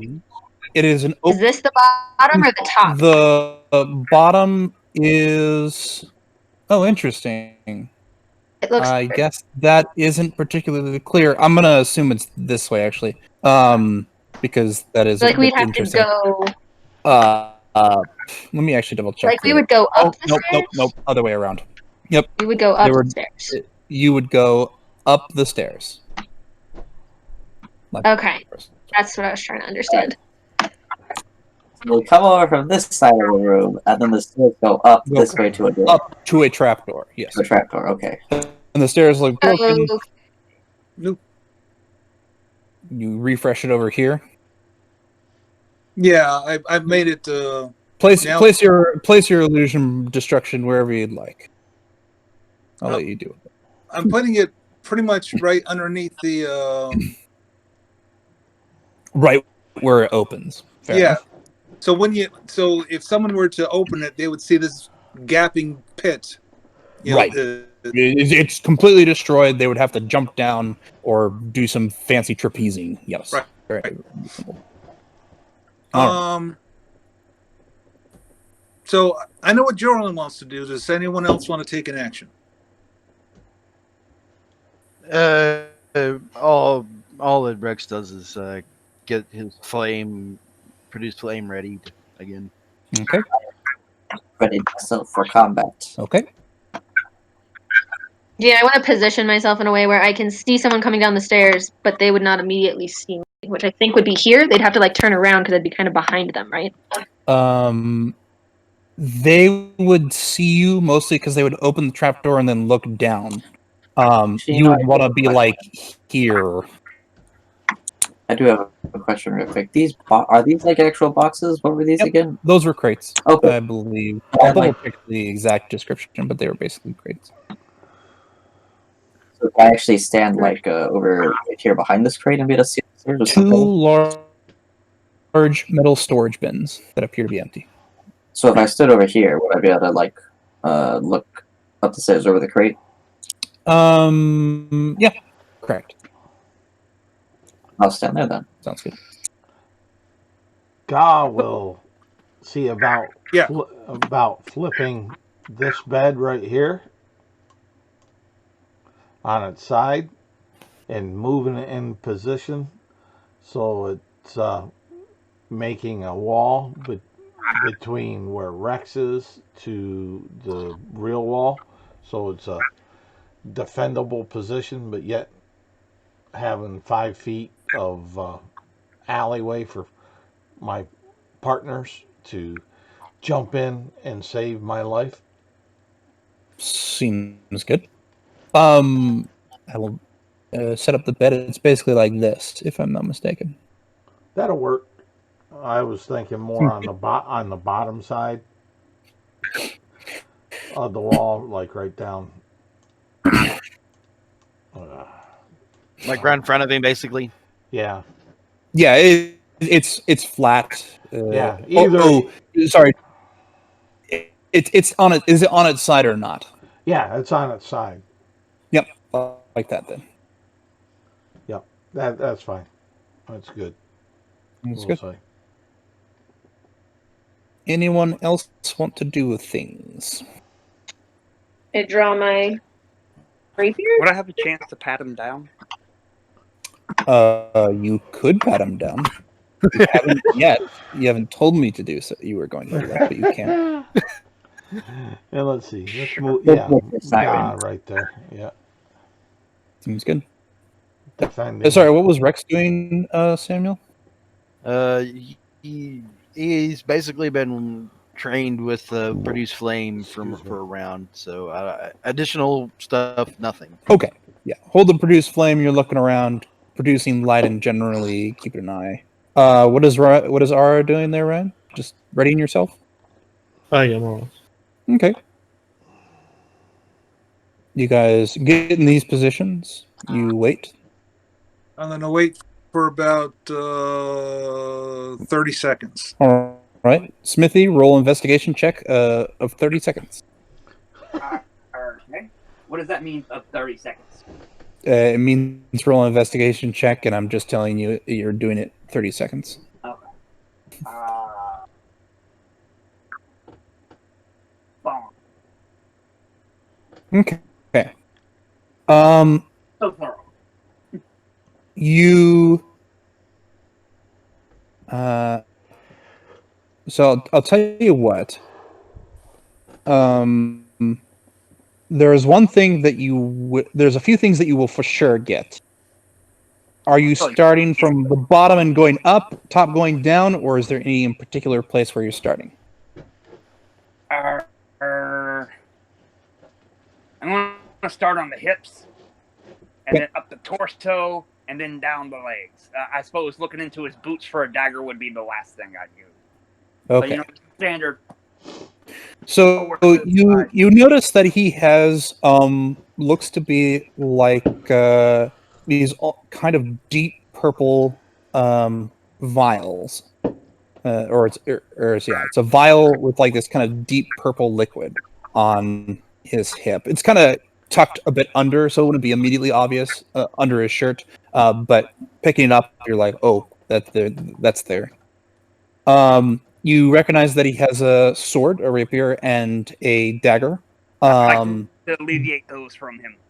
The sword and dagger both look very well kept and nice. The saber, in particular, looks unusually shiny. I definitely liberate both of those from him. Be like, all right. Just a precaution at the moment. Right. And you also notice in his pocket, where he's been putting his hand, you pull out what looks to be like a metal rod. Just like about 2 inches in, or sorry, not 2 inches, 1 foot in length, easily gripped by the hand. I'll take that too. Okay. He'll just raise an eyebrow at you, and as you It's kind of just check, temporary. I'm not liberating you permanently of your goods. You Just kinda- safety precaution. you kind of check the rest of him. Nothing else immediately stands out.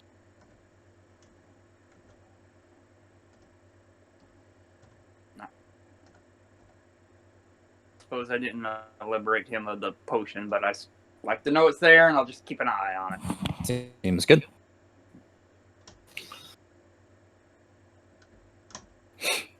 So, you waited the 30 seconds. You've checked him the 30 seconds. Roland's going to move about half speed. He wants to go up here close to the trap door. Okay. Carefully make your way up. Go and roll a stealth check. I said half speed. I was hoping to get a... Yeah, Get it. not bad. Get it.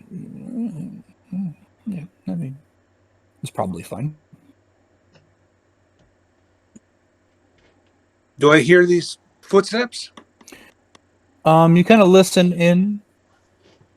Yeah, it sounds like 2 people are talking. It's kind of hard to hear through the floor, the floor / trap door, but it sounds like there are 2 people talking. They're like, one of them says, "How long are we supposed to wait again?" Who knows? Just give it time. He'll do his thing.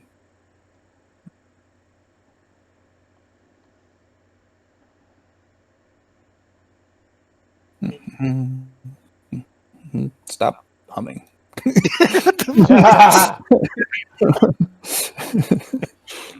Like that. All right.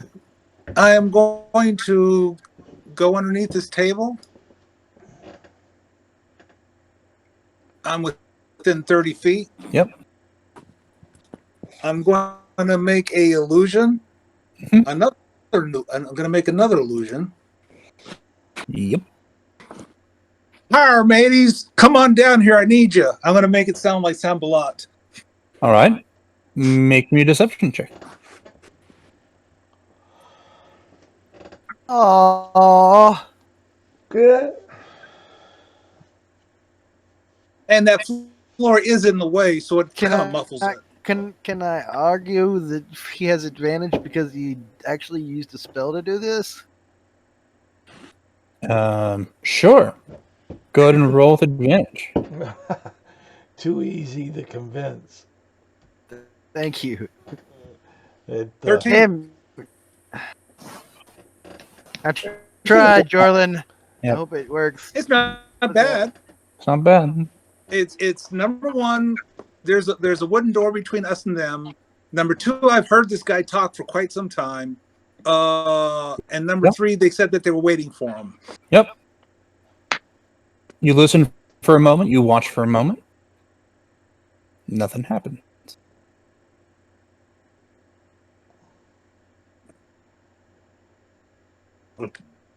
I kind of talk softly and I say, "There's definitely someone upstairs, and they're waiting for Sambalat to do something."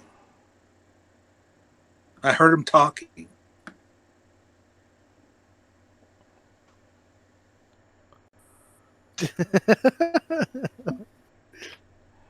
God will holler at the top of his lungs. Okay.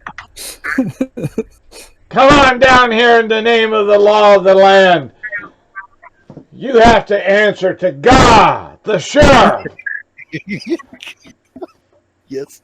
I have your master here with blade the throat. Smithy will look at Thumbala and roll his eyes. When you look at Sambalat, he looks like wide-eyed and is like shaking his head. He's like, and starts like hitting his head against the wall, and is like looks so distressed. Like, go ahead and make me an intimidation check with advantage. One might say. Oh, shit. You said intimidation? Yep. Oh man, I wish it was deception, but let's see here. My intimidation sucks. So let's see here. If you want it to be deception, you should probably try saying things that aren't true. Well, it wasn't true. I don't have a knife to his neck. Why? I mean, sure, but that was one thing you said amongst a whole bunch of other things that were definitely true. Why can't I select my guy? I like to imagine that Aura's actually arguing with Carlisle. She probably is. Oh yes, my daughter. All right. Let's see here. I'll do it. It's like, God, you know you're not intimidating people. Why do you insist on doing this? Boom. We'll do it this way. I ain't holding it up over that foolishness. A 13. You have advantage. Oh, do I? Okay. Well, You do. We'll roll it again then. I mean, a -1 is a -1. I don't think I'm going to get that lucky again. See? Yeah. Okay. 13 is the number tonight. Hey. Okay, let me see. Okay, he is roll competing then. That's actually there's actually a chance they don't take your provocation. They don't. What? Hey, it was a gamble. It was. Jorlan's gonna move back over here. Now he's on the floor level. Yes, correct.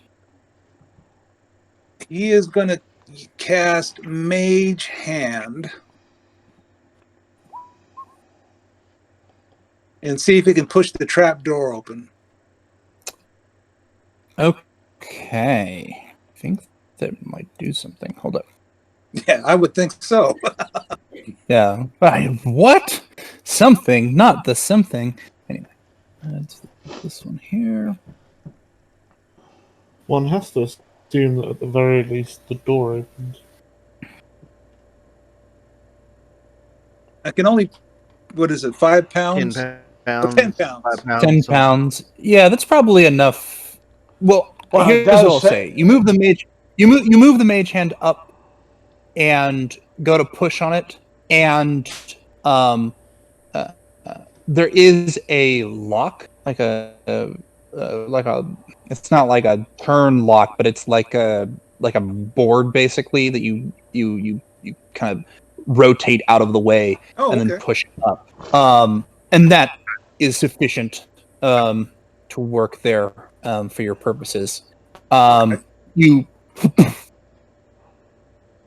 look up, can't see anything out the trap door. Through the trapdoor, you realize that this is the same room that no one searched very well because Caliban went in, said there was nothing and left, and then you guys followed him down the north. I remember that room. You recognize the room. You also maybe can see that there is a door kind of on the northern side of the room, kind of this way. Like there's some light streaming in that implies that there's a door or a window or something that would lead to another part of the yard. Do I hear anything? You listen. There's definitely some very faint footsteps and such, but you can't tell where they're coming from. At the very least, whoever was making more noise has made less now that the trapdoor has been moved. Yeah, I figured that. So I'm going to make an illusion. Very well. And I'm going to poke it just upside the trap door. Have it look around. All right. What is the illusion of? Me. Okay. It's like throwing out bait. There's a pause. You wait. You're looking around. I'm going to have it come down. Nothing happens. Damn. Okay. I mean, I guess. I mean, you know what? roll me a deception check. I'll even give you advantage. There is a chance something happens here. Where is it? Where is it? Where is it? Here it is.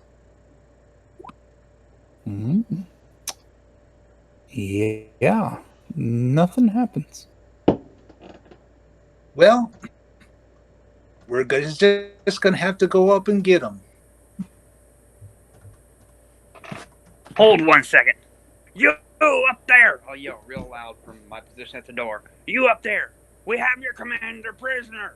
I'll dispatch him and slice his throat if you don't come down and show yourself immediately. And I'll look at the what the fuck the guy's name again? Sambala. Sambala, sorry. Yeah, the person who literally introduces himself every time he talks. Yeah. And wink at him and be like, and shake my head like, no, I'm not actually going to do it. But still have my rapier drawn. Yeah, you kind of wink at him, and he gives you like the most flat line like look. Yeah, okay. I need to find some things. Ara will make her way over to one of the beds that didn't have somebody's stuff on, sits down, and she pulls out like she sits down with the back to the wall, pulls out a mask and starts painting it. Seems good. So I'm going to come over here so they can hear me. So I know there's people up there. Hold up for a second. Sure. Something actually happens before you get over there. Okay, I'll put myself back then. Yeah, go ahead and put yourself back. Sorry. Yep.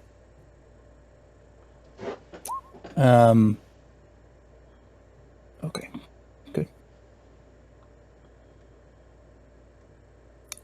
How many of these other things are there?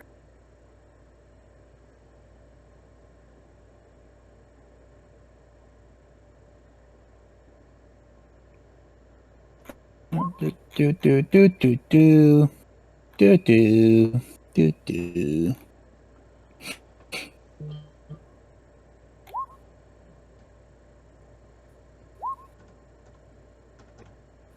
Okay.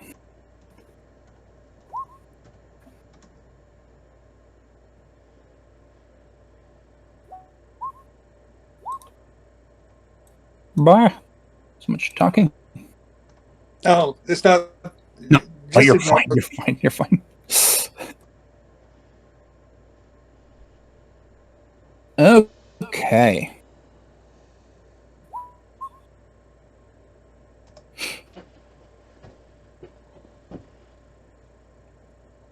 No problem.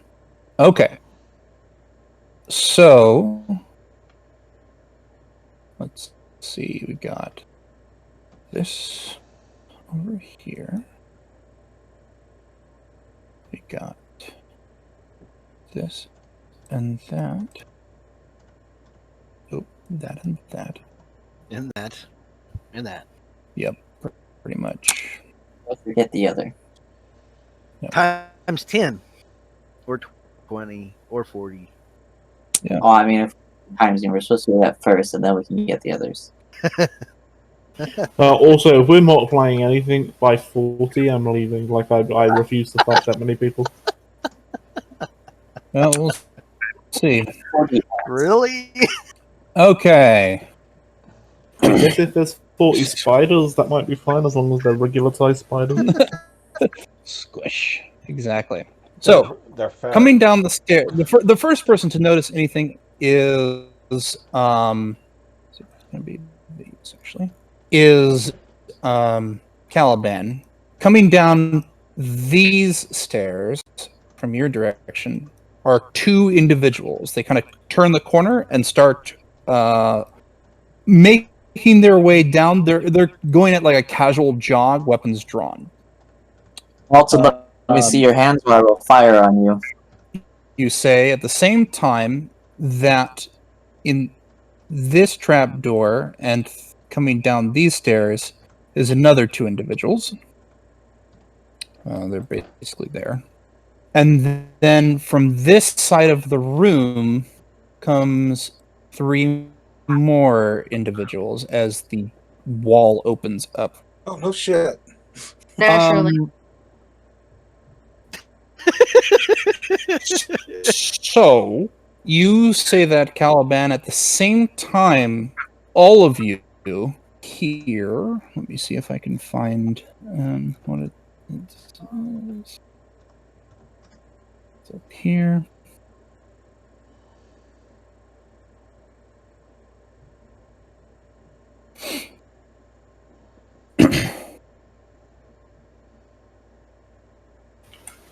You hear a loud and malevolent voice booming into the room. Welcome, fools. Welcome to your deaths. And then this fiendish laughter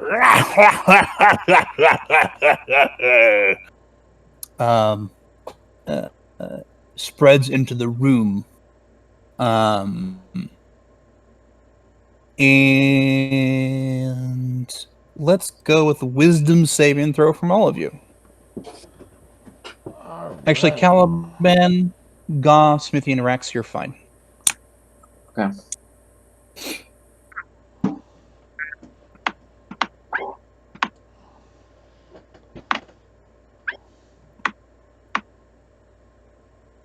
I'm not sure if I rolled that properly. 10 plus 5? I mean, I rolled it properly, but I'm not... You whispered it to me, which is a little weird. Okay, sure. As you are shocked by this door opening and people entering the room on the side wall, and then this booming voice comes through, especially because these individuals don't look human. They look more like big, hulking goblinoid creatures, and they're well armed. Along with this voice has shaken Nikor. You are frightened, but it's a special kind of frightened that just causes you to have disadvantage in all ability checks. Doesn't affect saves or attacks. Caliban, you say this, and they ignore you. I shoot him. Roll initiative, everybody. All right. I do exactly what I told him I was gonna do. All right. Come on. Why am I not able to? God, what the hell is going on here?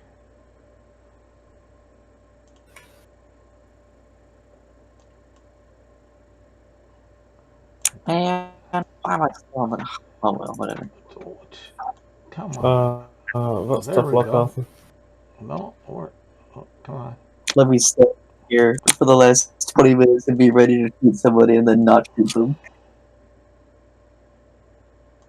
It's funny, but it's ridiculous that Nikor and Caliban were like, let's watch the doorways, and had this whole conversation about it, and then they notice people, and they're like, oh shit, we were right, let's just see what everyone else does first. Yes. I'm not blaming it on Caliban. I'll tell you what, you guys were kind of the forward scouts. You can both roll with it. No, I think it's still you fair. can still be caught.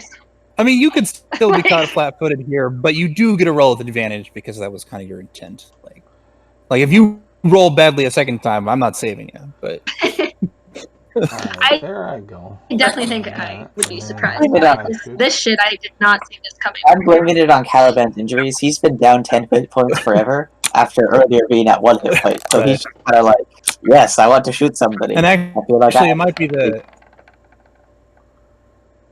it might be the fear that kind of causes Nikor to freeze, because you do have disadvantage on this check because of the there you fear, go. So it would have been. As is. Okay. Okay. I'm just gonna organize this, and then I'm gonna roll this. I have to die before I get a turn. Let's see. It says that, and that. Okay. So what is the one thing I'm disadvantaged on? It's not attacks? It's not attacks or saving throws. It is ability checks. Only ability checks. Okay. Yep.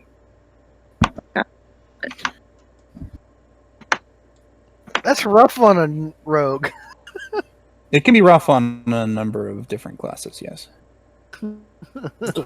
Let's see. Here we got that for that.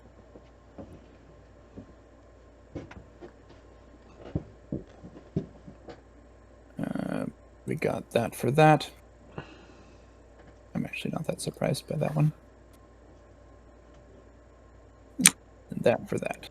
I've had this exact same thing happen in shooters too. I'll set up on the choke point, all ready to shoot somebody with my machine gun, and then this dude will just walk out around the corner and I'll be like, wait, I should shoot somebody. Oh, I'm dead. Oh, I'm dead. Well, I'm dead now. How unfortunate. Okay. So, it looks like the first to act, even though you were sitting against the wall and painting, you're like, ah, yes, this happened now. Yeah, she was kind of expecting it, like, but she's just finished off her mask, so she'll put that on with an object interaction. Seems good. And then... Are these guys obviously hostile? They all have weapons drawn. Does that count? So do we. Yeah, I guess. Arrow will look to... No response when Caliban addressed the ones that you assumed approaching him. Ara's nowhere near you. They don't even... Like, maybe... She probably heard you say that, but that's all. Yeah, but, like, didn't hear a response from them. But either because it was quiet or they didn't say anything. She'll kind of look to the 3 people that are hiding in the corner and say, somebody needs to go and support Caliban. And then she'll move towards the 2 that are just going through the hidden entrance. Yeah, the hidden entrance. You can just see one guy at the edge there. Huh? There are 3 guys over there, just to make sure you can... Yep. You've noticed the... Yeah, but, like, not from what she's saying. Why would you possibly... Okay, sure. I should move over to that. Okay. You can see a little bit past them that there is an entranceway here, and then it goes down. Sure. I'm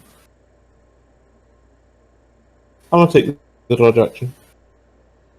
Okay. And I don't think I have a bonus action. I mean, I have bonus actions, but that'll do for now. Okay. Yeah. For the lair action for Sambalat, he'll go, and then it's Smithy's turn. I guess he kind of maybe, like, shakes the chair and then, like, looks at Smithy and, like, looks at his bindings and like, you have a choice here. I suppose I'm going to just from looking from him to out to the side, and I see some people coming, and they're not people, right? How monstrous are they? They're humanoid. You would say they're somewhere between Ga and Rex in monstrosity-ness. Ah, okay. So, but they're like tough looking.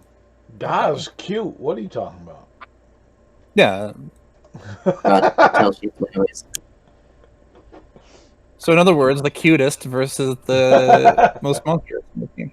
At this point, it's at this point that they're in the middle. They're in the middle. Yeah. So at this point, Samuel goes, "What? Rex is cute," and I go, "What? You aren't looking." I'll yell out. Now I've got your captain held hostage here, and I'll slit his throat if you don't drop your weapons and submit to parley as the code of the sea dictates. And I'll ready in action to stab Zombale if any of those people attack anybody. So that means you say this outside the room, then move into the room that he's in. Sure. And draw a weapon. Yes. Okay. Sounds good. I'd say my weapon was already drawn, but yeah. Right. Yeah. Apologies. Yeah. You brandish your weapon clearly so they can see it as you move in. Let's see here. Okay. You actually get a response from. It would be this individual here. Could you bang it one more time? You get a response from this individual over here, who says in a language that I know God knows. Does anybody else know Goblin? I believe I do. Ara does, yeah. I took it specifically because she was raised by God. Makes sense. And Smithy Yeah, does. I so. do. I also know Goblin.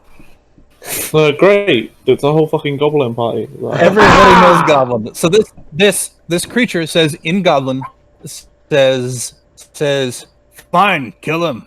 We need a new leader anyway. He was bugging us with his dumb face. Okay. That's not exactly going to trigger my ready to attack, but kind of makes me think I will. Gumblaw's like,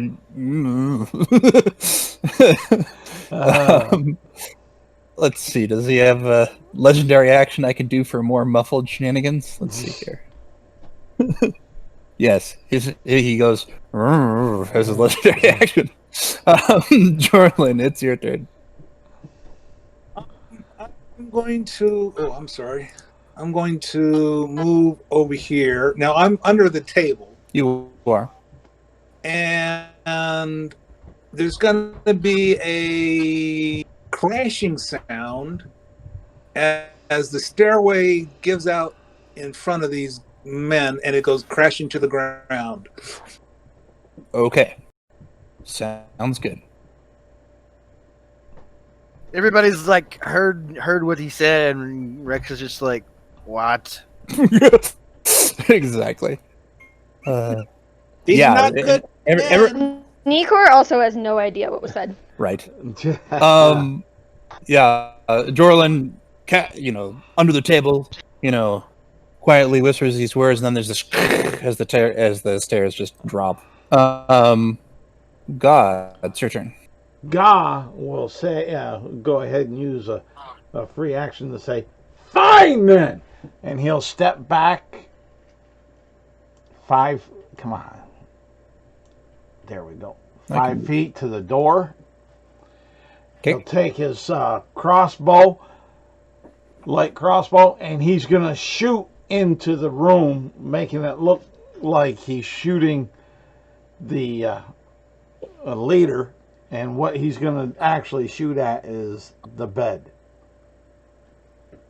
Okay. Make an deception check? An attack roll? Deception check? Wow.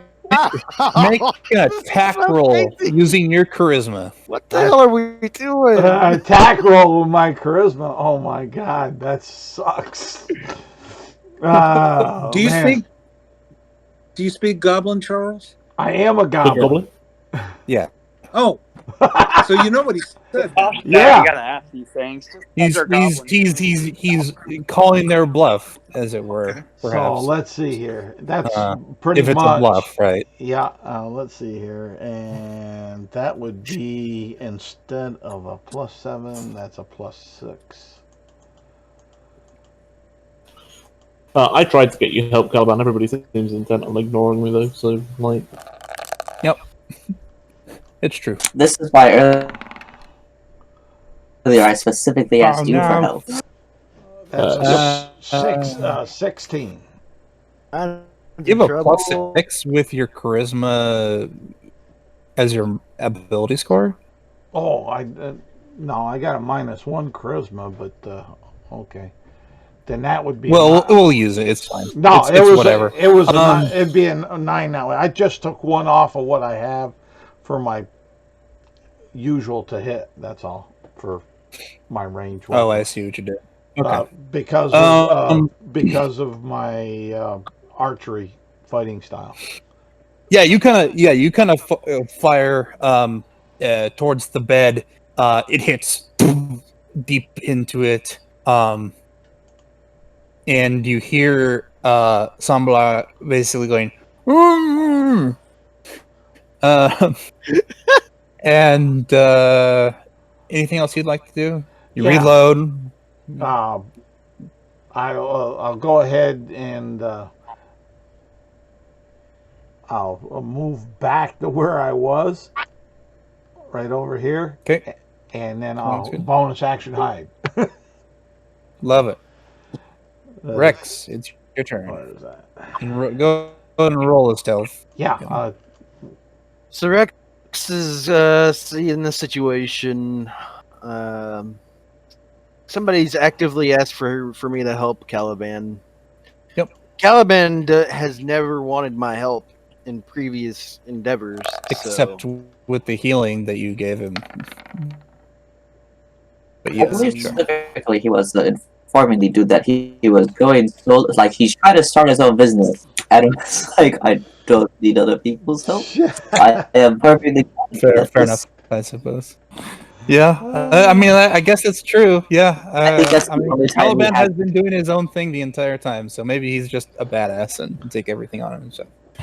That was the only time he has directly refused anybody's help. Yeah.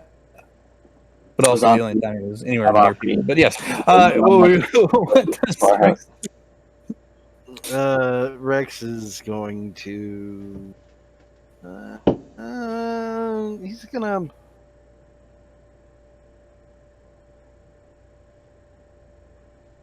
He is going to...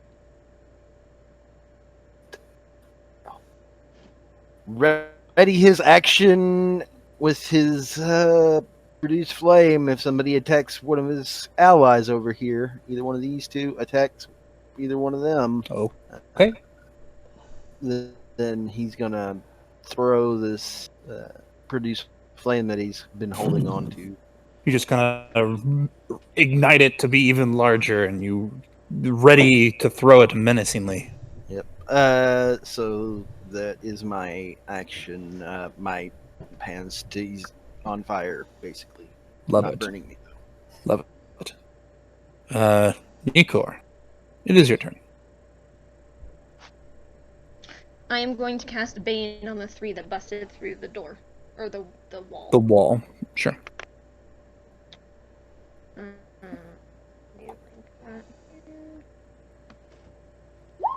I thought you were a rogue. No, you guys have no idea who I am because I showed up late. The devil herself. Sneaky. That's right. But no, I'm not a rogue. Sounds good. So they make charisma saves. They do.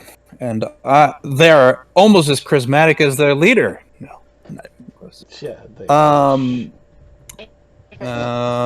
Do all 3 of them fail that? Yeah. Is your DC 10? My DC's 13. Yeah, they all fail. So you guys see Nikor, she's got her rapier drawn, and she gingerly pricks the tip of her finger, and then kind of rolls the blood around between her thumb and her forefinger and whispers something and points to those 3. And they all suddenly kind of look at themselves like something's wrong, but they're not sure what. And everyone's worried about me eating people. Yep, true. Yes. Would you like? Yes, we are. Would you like to do anything else? Move, bonus action? Yeah. I would like to. What was the last thing Ara did when she approached over here? She is Shouted at people dodging. to go and help She takes Caliban. like a defensive position and is ready to block and or fight if needed. Okay. So Ara, do you have any weapons drawn or anything? Yeah, she has a quarterstaff drawn. You also put a mask on, which might be what you were saying. Sorry. Yeah, she moved over here, called for one of the 3 people that were standing around doing nothing to go and help Caliban, and is now looking in exasperation at the fact that all three of them have just done nothing. I mean, They were dedicated to that intimidation shtick. They were. Okay. Then Nikor would just speak to Ara and say, "Whatever you do, do it well, and you have inspiration." Thanks. Dodge. Exactly. Okay. Yep. You have inspirational market. All right. We'll do this. I know what you are now. Maybe. I mean, she just used inspiration. Yep. She's a wizard. Actually, there's a feat for that now, I think. Anyway, there's a lot of feats that let you kind of push into some other class stuff, which is kind of cool. Sort of multi-class without having a multi-class. It's fun. Yeah. Okay. Yay. Yep. So this person back here takes out a longbow. Actually, it's already out. But they, knock it, and they will fire twice at Nikor because they don't have a clear line of sight on Ara. 2 shots? Yep. No. They have. They do have a minus 1d4. Go ahead and roll 2d4 for me there, Ellie. Yeah. Oh my goodness. Crap, give me 1 second. I'm running back to the computer. Run, Forrest! You want me to roll the d4? The d4s to see how much they decrease their rolls by. Oh. Oh, that was Jarlin. Sorry. Oh, I see. 1, 4, and 1, 2. I'm having Ellie do it just because that's her feature. But in general, that is fine. I just want her to ask you to do it if that's the case. I totally wanted Jorlin to do it. I know. Too bad. Not this time. So I'm assuming 11 misses you. Does 11 miss you? Sorry, me? Yeah. Okay. I wasn't sure who they were targeting, me or Ara. Yes, an 11 misses me. Okay. The second shot, though, hits. Well, actually, yeah, I don't think your AC is that high. Not that high. 13. Yeah. And you take 8 points of piercing damage. Ouch. And they're shooting me? With That would the long trigger me. That would trigger you. Yep. You're triggered. Yep. One might say. So I'll hurl this mode of fire that it's kind of been like blazing my hand up without actually burning it because I'm a druid, of course. Mm-hmm. You have lots of targets actually. Do you want to target the ones you can clearly see, or the one that just attacked Nikor? The one that just shot Nikor needs to get some fire in the face. Sounds good. Make an attack roll. Can you throw it that far? You might have to move, but he would have moved if he hadn't known. Let me look. I think the range on Produce Flame is something like 30 feet. I thought it was 60 to throw it, but I'm not sure. 30 feet. Oh. Yeah, so I'll have to move up. Yeah, you definitely need to move up. You might not even be in range. I'm not sure you have enough movement to move up and throw it. Anyway, that's only 60. Yeah. You were out of range.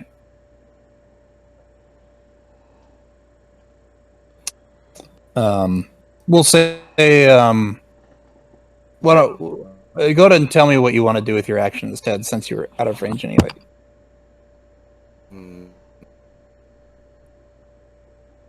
So, what action do you want to take on your turn instead?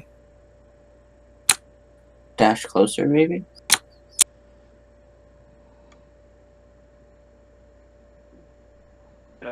In his face. It's up to Samuel. No, that's just my suggestion. I'll not do the action. Okay, you still have it held in case they attack and end up being close enough. But yeah. When that triggered my threat to kill their master? It would have if you could see it. Alright, so I do not hear a scream or anything. I guess it's a good point. Does Nikor go, ow? Or does she take it like a champ? Yeah. She's like, Both? oh, he bloody shot me, or just like, Kinda like hisses under her breath. under her breath doesn't sound like anything I'd hear. Okay. Yep, sounds good. Yeah, no, it's more like kind of like a sucking air in, kind of like, fuck, that hurt, but I'm not gonna let them know that. Yep, it's true. Yep, too good. All right. So the one that's up on the stairs that Caliban told to halt, Caliban is kind of woozy, a little drowsy, and they managed to get a shot, 2 shots off at Caliban before he has a chance to shoot them. Do I have a cover bonus for being behind this? You do. It's true. Fantastic. It's not as much as you maybe would have liked just because they have height, but it is some. You probably don't get hit. What's your AC? 17, assuming just a +2 from cover, which is the smallest amount. Yep. One of them fires and barely misses you. The other one fires and would have hit you if it hadn't hit the crate. Yep. Then the one who is up here goes to push past this person who's like kind of stopped at the edge of this, notices that there's a hole there, and tries to jump down. You can imagine what that's gotta feel like as they jump onto a solid object. I would say like a check about all over. Yeah, they fall, trip, and roll, doing some sort of somersault thing, and land, and they're like, look up, and then take 2 shots. What? They just have 2 shots? He still gets the 2 shots off. He rolled like a 21 to tumble down that. This is a ninja from Rakuten or something. I don't know. Yeah, he looks not as surprised about it as you are, but he does get the those 2 bracelet guards that assassins always have to fight in Assassin's Creed. Yeah. Yeah. So that would be. Hold up. It'd be 10. Yeah, that's all of his movement there. And we'll shoot Rex, which will end up triggering Rex's ability, but only after he attacks. Actually, it triggers off the first attack, so we'll see how well that goes. That misses, but that is an attack, so go ahead and make your attack roll back on him with your Produce Flame. Oh, I should give these people help. I guess I shall, since you're saying to. Well, you said when one of your allies, I'm assuming you are your own ally, got attacked, you would attack the person who attacked them. Yeah, okay. Condition met.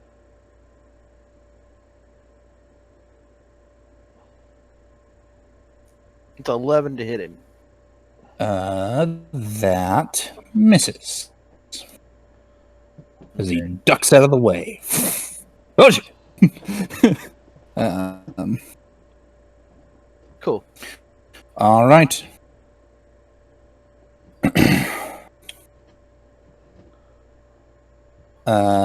Let's see. Those are all. Oh, he makes a second attack on Rex, and that will hit. 4. Let's see. A total of 8 piercing damage.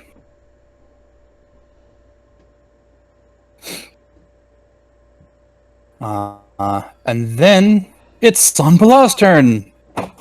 Tied to his chair, he just kind of leans back, rolls his eyes, doesn't do anything. And then it is the black-cloaked individuals. This person kind of looks at what just happened and, like, cautiously puts his foot down, feels that there's a real stare there, even though it doesn't look like it. That sounds like his action. Yeah, maybe it's his full movement. We'll say that. That's fine. And we'll take out a light crossbow from his hip, load it, and we'll fire at. Did he investigate the stairs? Because that is an action. He that's fair, does that's not fair. investigate it in the classic sense. No. Okay. He just attempts to put his weight on empty space and ends up finding that it is in fact existent there. Okay. But it takes all his movement to do that. So, yeah, he only has a clear shot on Rex or Gaw. So I'll roll randomly to see Does which he one he not fires have a at. clear shot on arrow? He's high up on the stairs, so he could twist kind of backward to shoot at you, but it would be weird. Bear in mind that Gar took his bonus action to hide. That's true. So only Rex, really. Cool. Yeah. Unfortunately. But it misses. I think they only make one attack. Yeah. Hits the floor beside you, doesn't even get near you. This one moves 30 feet. Yep. Down onto this map next to Caliban.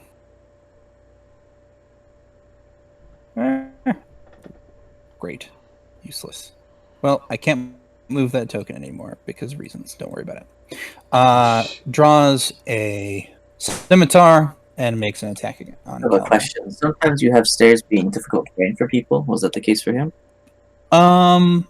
It probably would have, yes, but he had enough movement to get where he needed to go. The terrain makes that a bit farther, I think. I don't know where it was. He might be here technically, but he's still within reach of you. So we'll put him here just for the sake of argument. You guys are gonna need all the help. No, yeah, he'll go there. That's fine. I'm assuming that hits you. It's above 20. I shall use my wizard levels to cast shield. In the wizard levels. Current time though, yes, that does hit. Oh, I see. I was like, oh, you multi-class wizard? That's for shield. Yep. Okay. But no. All right. So you will take a delicious. I should. Whatever. I'll roll this. Why not? 2 slashing damage. Wow. This guy didn't move. Yeah. He moved just a little bit down. That's fine. This friend was in the way. Okay. That person shot. That person did that. Okay. Caliban, it's your turn. Great. Let's see here. What do I have for options?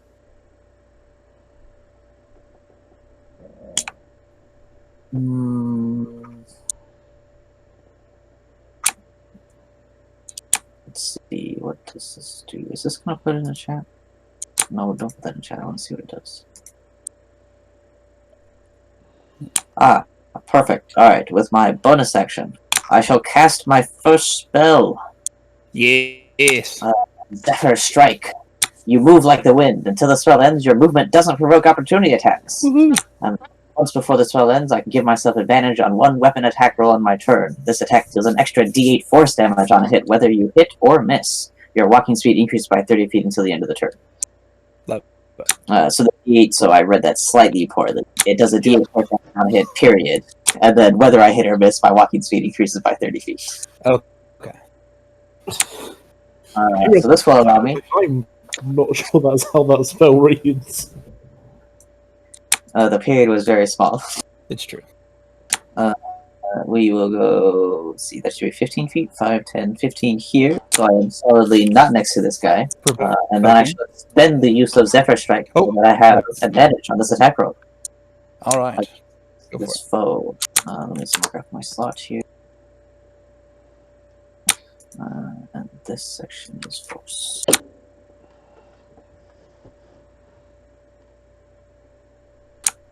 No, roll, but with advantage. There we go. Oh no, dude.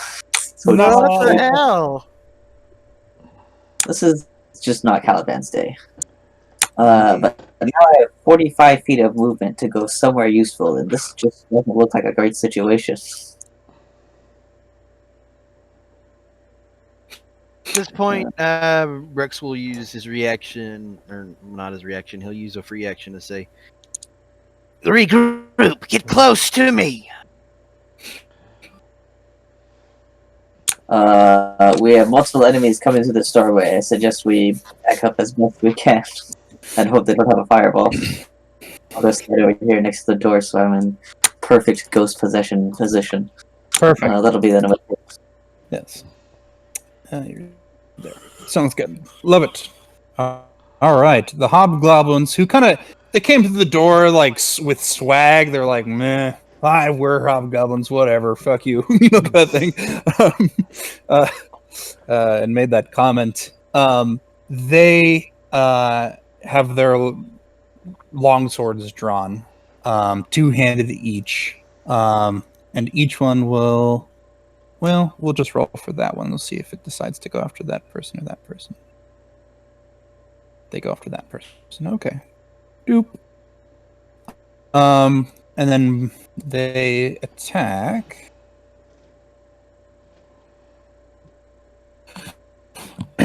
Ara. So they have disadvantage due to the dodge. Each.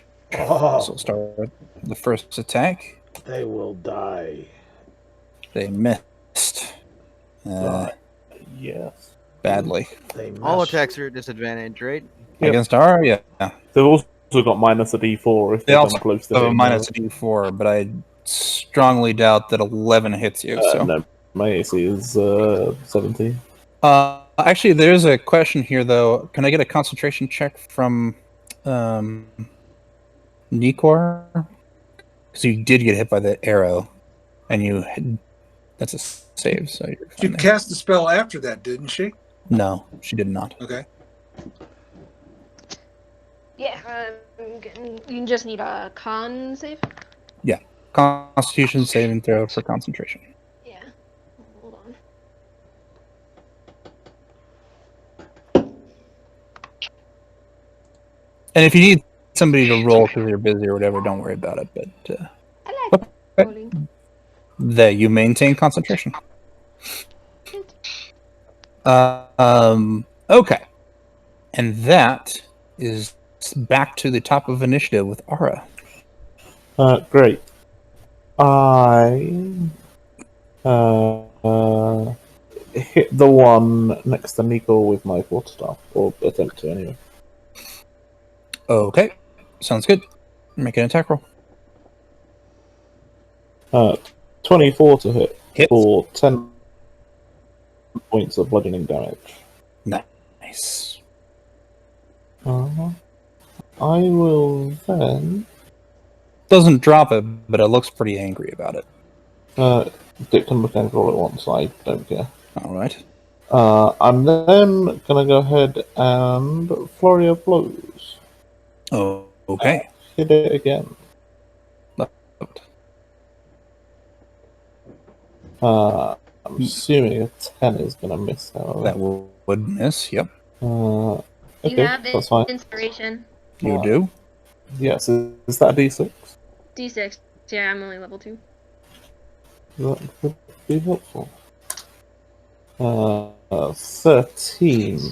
You punch this hobgoblin in kind of the side, and you hit this, and you hear this chain under its clothes, just and it doesn't seem to do much.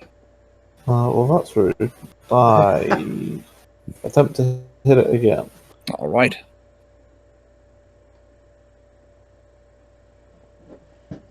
At 21 this time. This time you aim for a place that is less armored, as in like the face, and you hit. Yep. 6 points of bludgeoning damage. And it growls at you. Anything else you'd like to do? Yeah, I look to Nico and say, well, actually, you should kind of look around. But she's not going to... Well, this guy stood in the doorway, right? This person, it is in the doorway. And they had a crossbow. Do they appear to have any other weapons? They have a longbow. Their other weapon is a short sword. Okay, but they have a melee weapon, that's fine. She'll stay where she is. Okay. Do Sambala makes a funny noise. Yay. And then Smithy, it's your turn. I guess I will say, as far as Smitty's ready to action goes, Caliban did run into Smitty's line of sight with a fresh stab wound. That's true. Up to you. With a fresh what? Stab wound. Injury. I was just stabbed, and then I ran away very quickly, since there were more coming from that way. I hear fighting. You hear fighting. Your ready action would have gone off at this point. Would I have an advantage because he's tied up? Yes. Alright. Finding my mouse to roll dice. The cat ate it.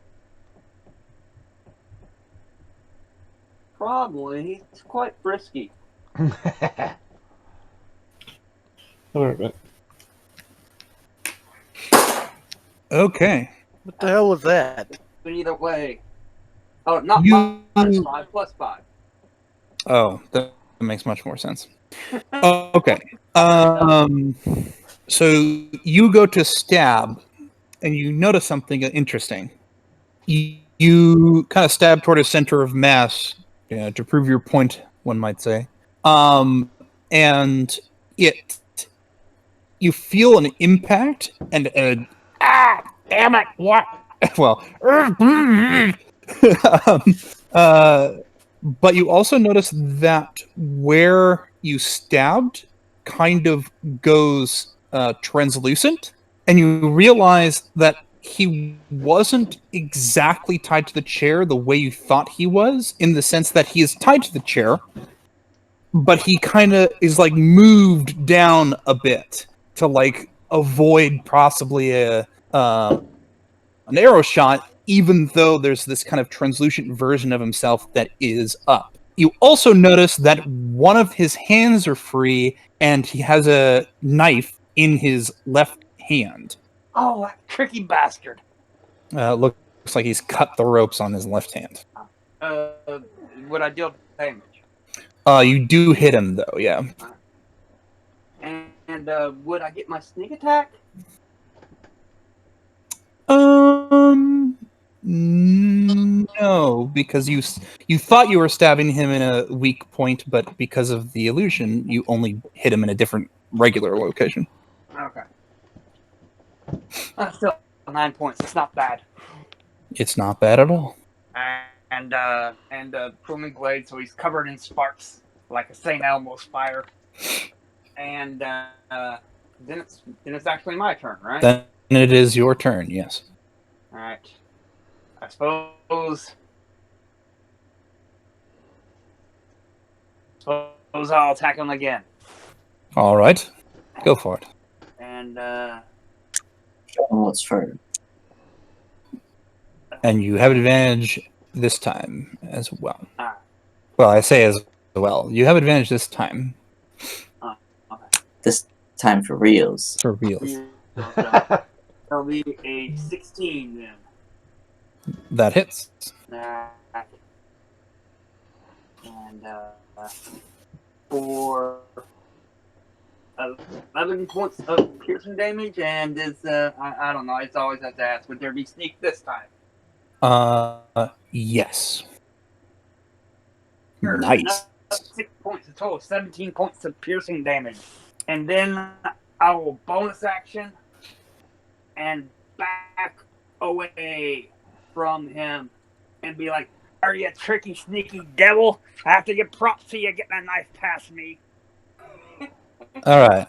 So you disengage, back up, and as you're looking at the scene, you realize that a veritable... Like maybe pushing forward up to there, the top of that room.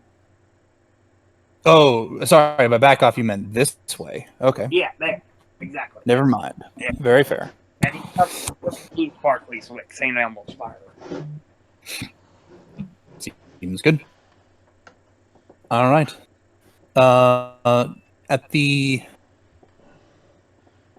Yeah. At the end of his turn, he will attack the ropes, the rope that's tied around his mouth, and attempt to cut it. That hits. I don't know if it does much damage though.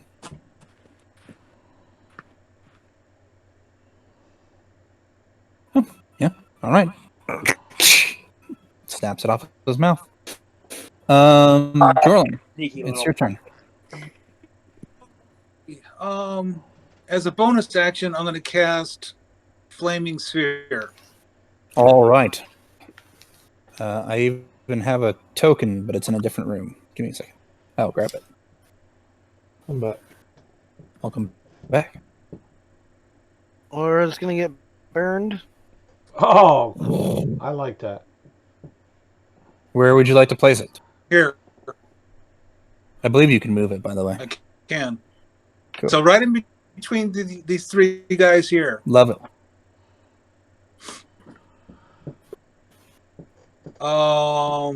Unfortunately, I don't think they take any damage. Let me double check if you can do an attack when you first cast it.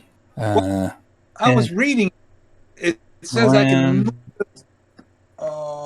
Yeah, no, it doesn't do damage when it first arrives. But it is a Bernie sphere-y thing. Yes, true.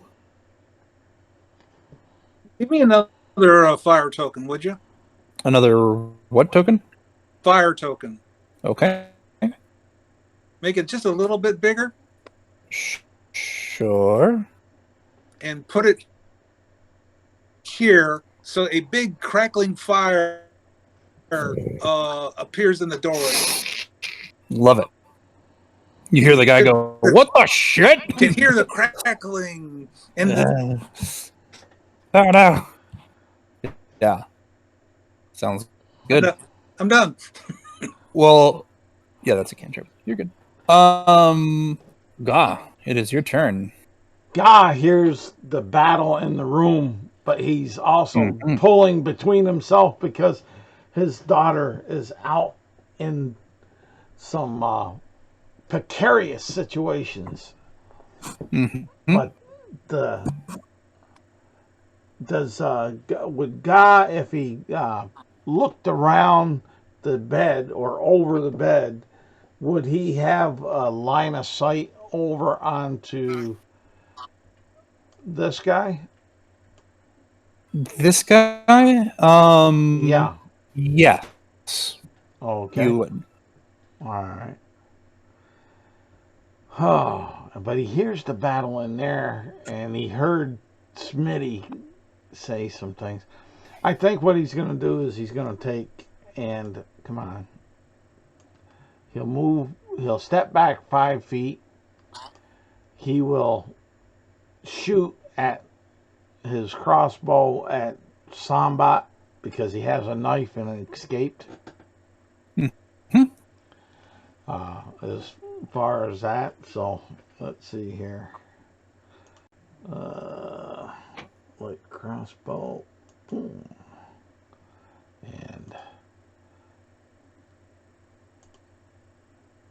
submit.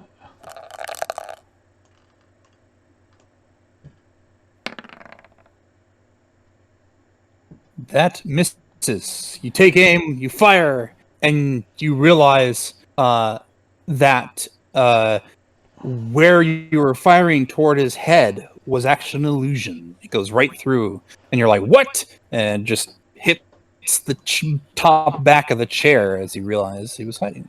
And then what Gah will do is take that 5-foot step. Come here, little sucker. Back where he is, and then he will hide as a bonus action. Sounds good. As far as that, you duck back around the corner and behind the bed. Yeah, and hey, he needs all the help he can get. You know, it's hard. It's hard being green. It's true. Rex knows all about it. But there's his stealth, and he'll say, "Daughter, protect thyself." We have a bandit loose on our backside. Yep. Nico probably hears Ara kind of mutter her, obviously, I'm not just going to stand here and let them stab me, am I? And Sambala cuts himself out of, even though these were thicker ropes around the arms, he seems to have found like a loose part. He knows the knot well and cuts through it. He's released from his restraints. Rex, it is your turn. At this point, I will do a thing. All right.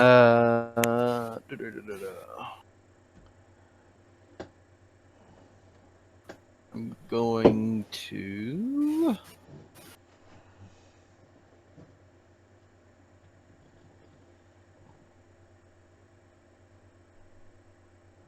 I've already asked everybody to kind of join back up.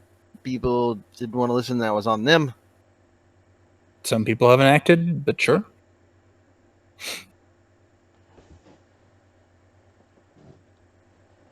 Up to you. Roland's pretty close. Yeah. Drolin's on team friendly. Ara thought about it, but didn't want to leave Nico over here by herself. Probably a good idea.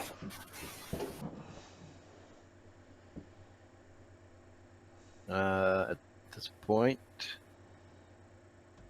he will. He's going to go ahead and pop his ability. He's going to use Spirit Totem. Mm-hmm.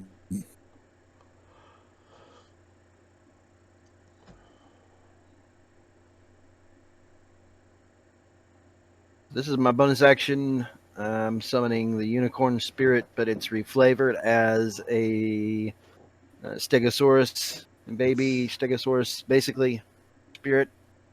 All right. And if you want to just give me a random dinosaur, that's okay. I don't. Boom. Yep. There we go. How'd you find that so quick? I am so sneaky. I cannot. Oh, you cannot click on it because I have not given you the ability to. Give me a second. It's okay. Controlled by Rex. Continue. Let me put the aura on it and put where I want it real quick. Do I get temporary hit points? No. This one heals, I believe. Oh, sorry. Yeah. Okay. Yeah. So advantage on ability checks to detect creatures. 30 foot radius, right? Sure. Is that what it says? I think that's right. Bonus section, move at 60 feet, 30 foot radius. Yep. 30 foot. Holy light. Ooh. Yeah. Whoa. Okay. So it's going to appear, well, shit. You've grouped me. How did I do that? I don't know. Okay. It's going to be right here. No. Okay. I'm going to say get within the range of this aura, and everybody should be able to see like little bitty green sparkles in the air. Love it. The advisor added the token so that an aura is actually visible to people. Oh, I see. I will do that. Bam. There we go. Visible. All right. That's my bonus action done. I'm going to use a first level spell on I'm just going to reach over and heal him. Okay. And I'm going to say, I've got one heal left in me. And say that. My daughter might need it. Too late. I actually have another second level spell slot, so this is okay. And go, you get back 4 more health, and everybody that's in the aura that's friendly to me will also get that. That's excluding Sand Baby. Sam Baby, yes. Not Feel to free to give add it. myself You hear the kill? less healing. So everybody in the aura gets Yeah. back 4 HP, I believe, is what you said. Well, no, it's your druid 3 level, HP. so it's 3 HP. Yeah. Cool. Nikor, That it's includes your turn. Gaw, by the way. Yep. So you get God another gets 3 4 back. plus 3. Yeah.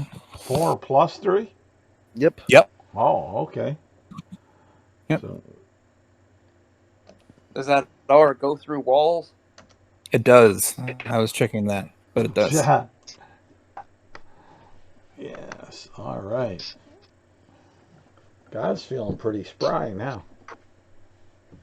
Yeah. Holy And that's my cow. turn. So Nikor, it's you. Sorry. On So you. long. You gotta win this entire fight yourself. This one that's standing next to me now, does he look like pretty bad off, or just less happy than when he showed up? It looks pretty bad off. I mean, both, but yes. But also pretty bad off. Yep. Okay. She's going to cast a Ray of Frost on him. Oh, okay. You know that you'd be at disadvantage if you do that, right? Technically. Because I'm close to it? Yep. Yes. Now that's ranged.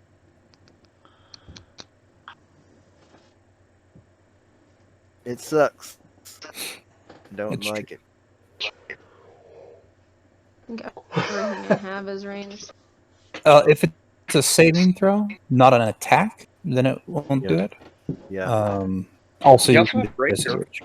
Or use a melee weapon, yeah. Yeah. Okay, give me 1 sec. I'll cast Dissonant Whispers instead. Alright. So it's wisdom save. Alright. Fails. 3d6 damage. Dead Rooney. Holy shit. Yep. She just killed him by chatting at him. I told you she's. Didn't even have to roll it. Like, how'd that work? So dead. The Sakura Exactly. is that close to being dead. Across the room, you guys would just see her moving her lips, but you can't hear anything. Ara, you could probably hear her like whispering under her breath, and then the thing falls to the ground. Okay. Okay. Ooh. Yep. Exactly. All right. It is Now I'm no longer engaged with a bad guy, right? true. Okay, I moved the fuck out of there. Where would you like to go? Yeah, Perhaps essentially. this direction. This direction. No, I'm going around over here. Okay. That run song plays. What is my speed? 30. 30. Are these guys still coming down the stairs? This person is still on the stairs, correct? This person has reached the bottom. Yeah. Okay, I'm ducking over where I'm. Yeah. Yep. That's fine. You got some cover from some people. All right. All right. It's their turns. Let's see. And I want Nikor's to like- bonus action inspire Jorlin. So Nikor's not coming over here at all? Yeah. Is Bardic Inspiration 60-foot range? I think. Let me go back and see. I think it's anyone within. Oh well. Yeah. I asked her. Yep.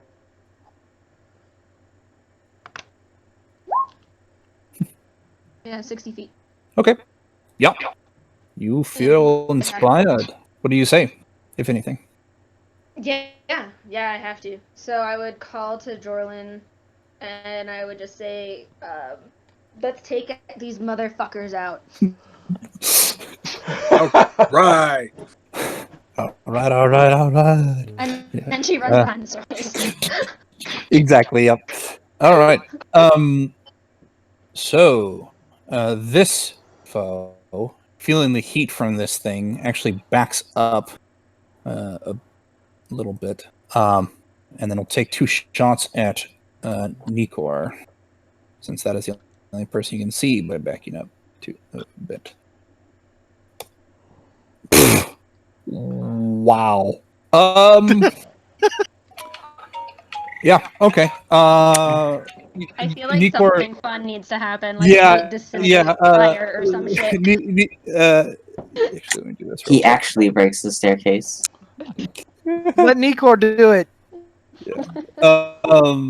Draws the bow back, takes careful aim. Nikor looks toward him, and you see the arrow, the longbow string just snap, and the arrow just goes and just kind of looks down like, well, okay, and draws a short sword. I guess that's that. Yes. Let's see.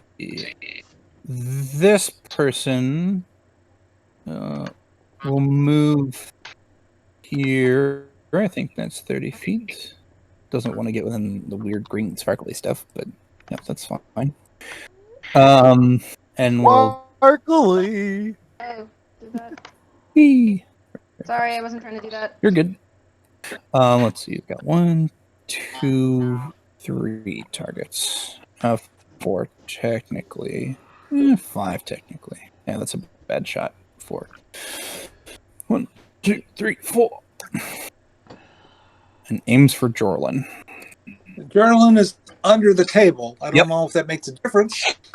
It does. But basically what happens is this person moves over, notices Jorlin at the table, and goes, "Oh, hi," and then just ducks down low and fires twice. Okay. The first one misses with a terrible shot. Second one, what's your AC? My AC is sorry. You're good. 15 right now. Wait. 13. Yeah, 15, yes. All right. That would hit. Okay. All right. For a total of 6 piercing damage. And yep. That's what happens.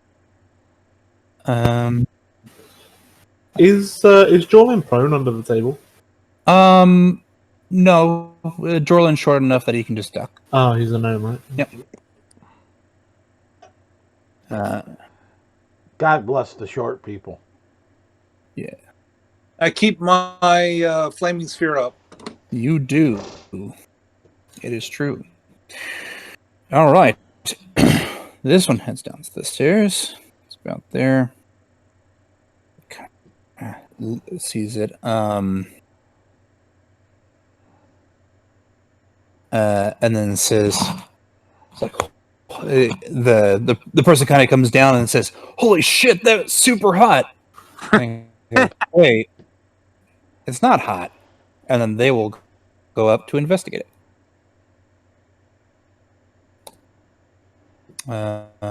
What's your DC?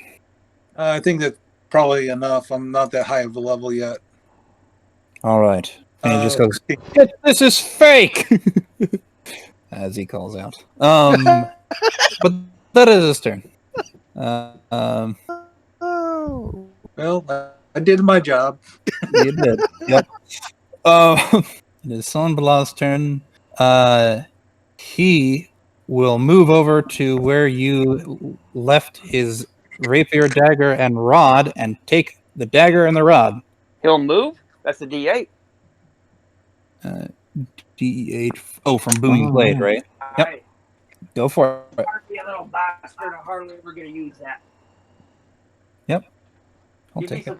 surprised how many people don't move. Yep.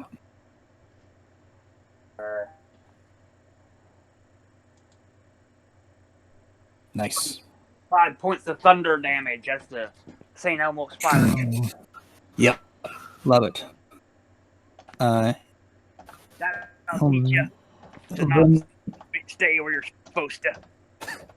Right. He then moves to here and he says, and this will teach you. I have a question, real quick, rules question. Yes. Usually PCs, anyways, are limited to one object interaction. And you just mentioned him picking up 2 things?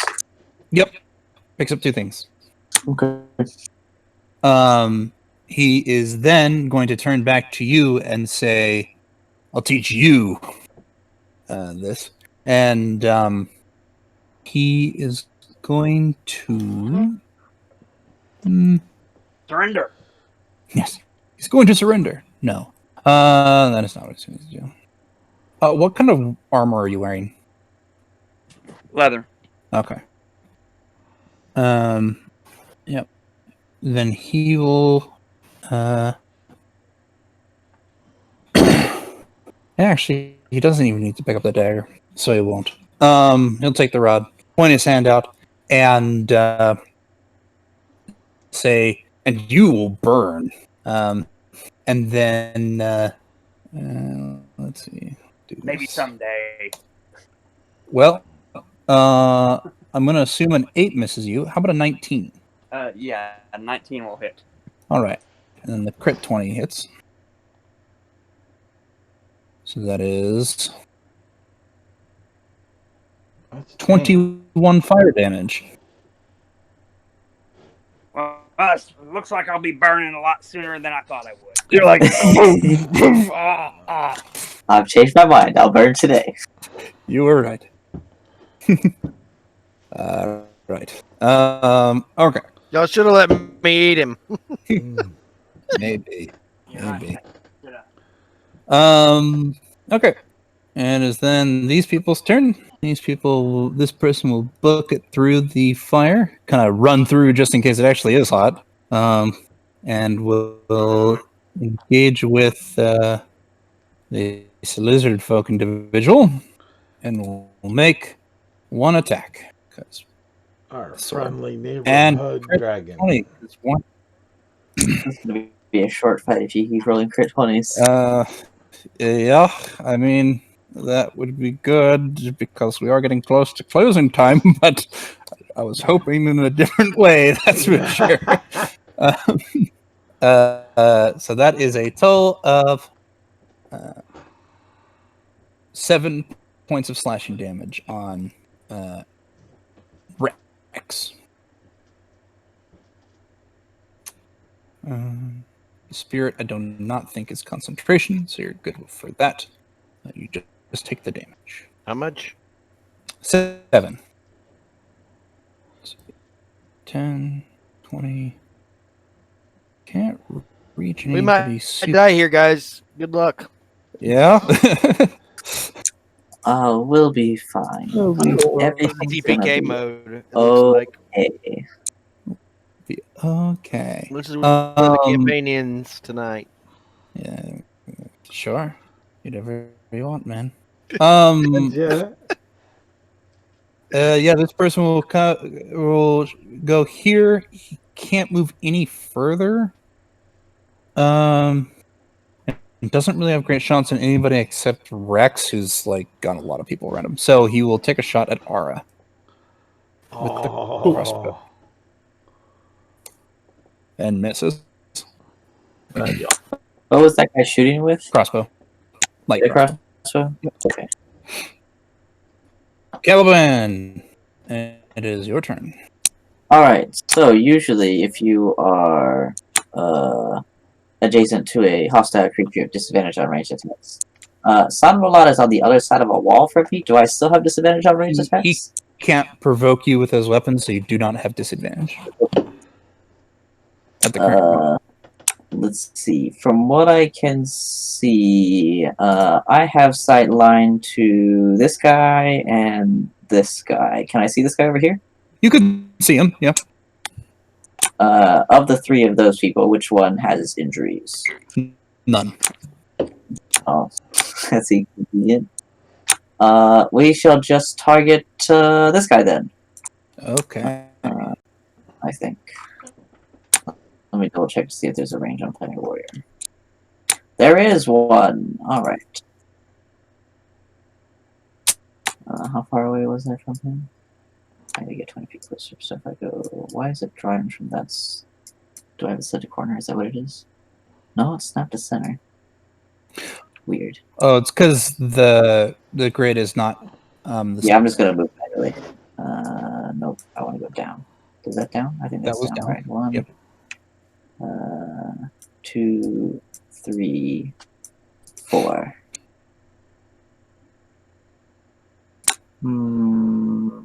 I didn't get closer to him. That was weird. All right. Can I occupy the space of the dinosaur, the illusory, The spirit, illusory spirit dinosaur? thing? Yeah, it's spiritual. I'll just move through its space and go here.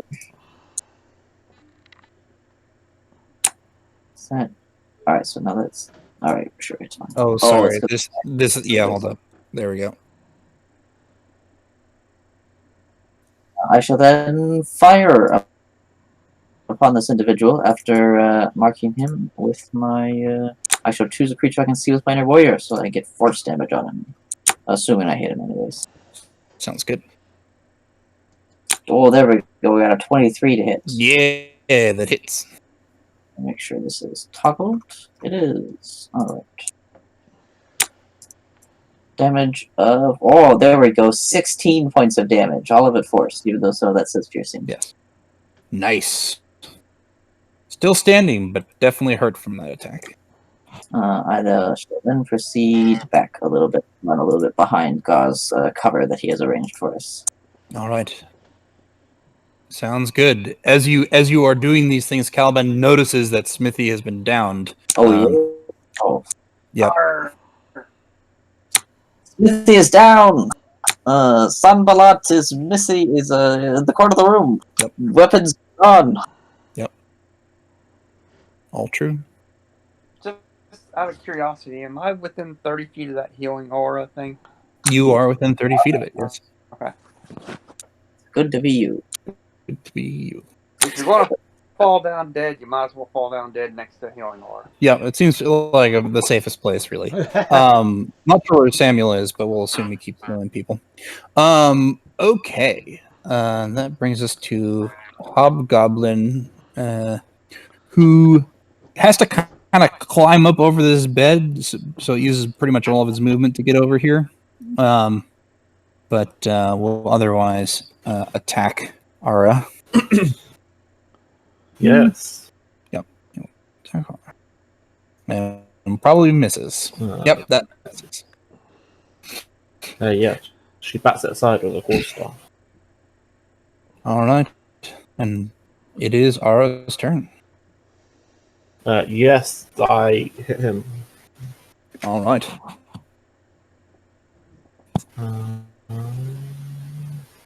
What's that? Oh, look at that. Crit for Nice. 16 points of damage. He nearly drops immediately. He like stumbles like those boxers that just got hit in the glass jaw, and they're like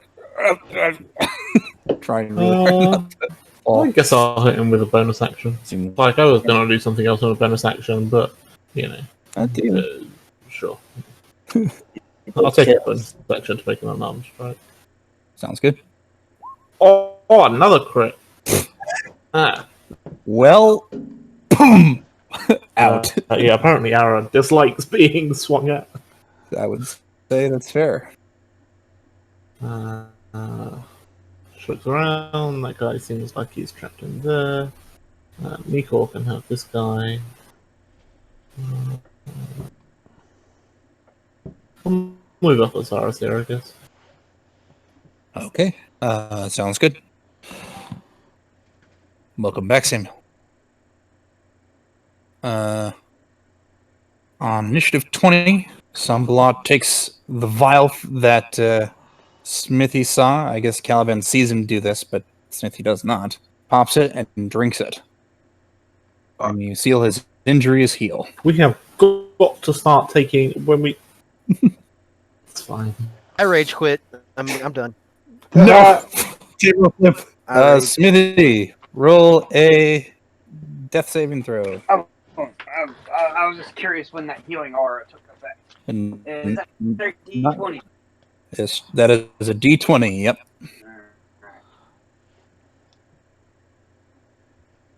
Alright. You fail one death saving throw. 1 of 3. Jorlin, it is your turn.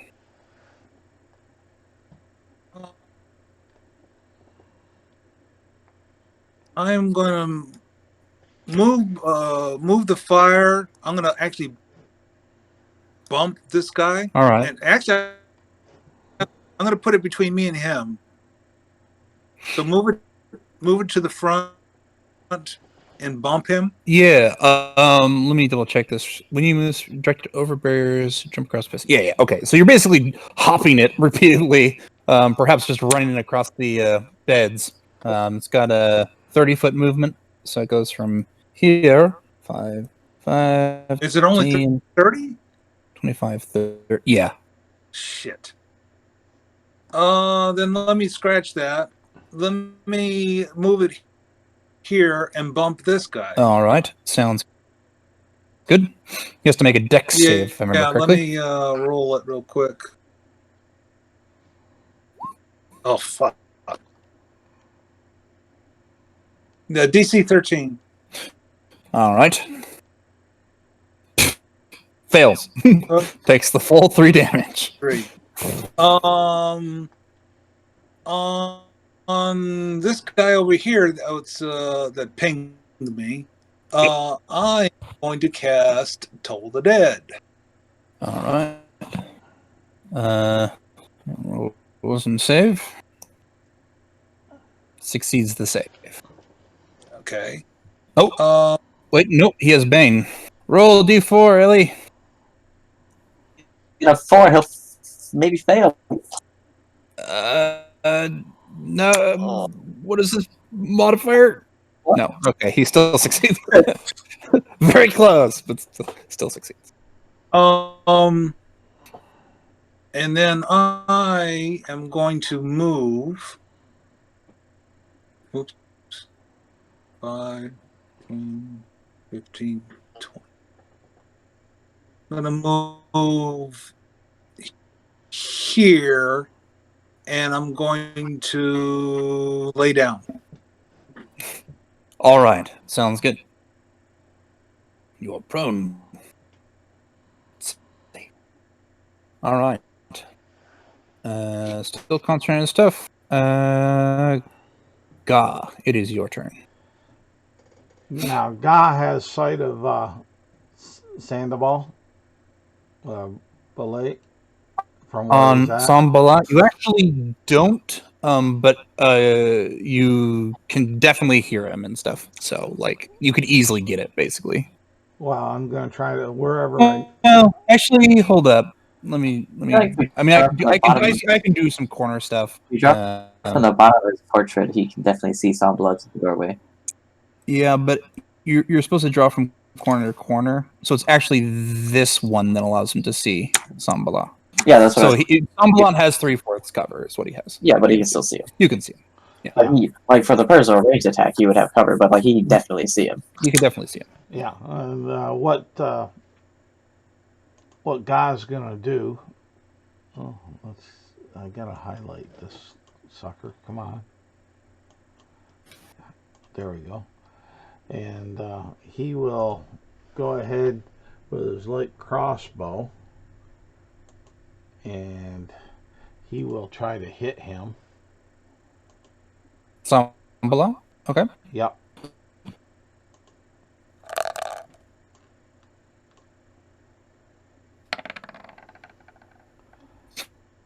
Even with his cover, he still gets hit. All right. let's see here. That's a D8. Why didn't it roll damage at the same time? Oh well, not a big deal. D8 plus 3. You can click on the word light crossbow and it will do it. Oh yeah. Boom. In chat, I mean.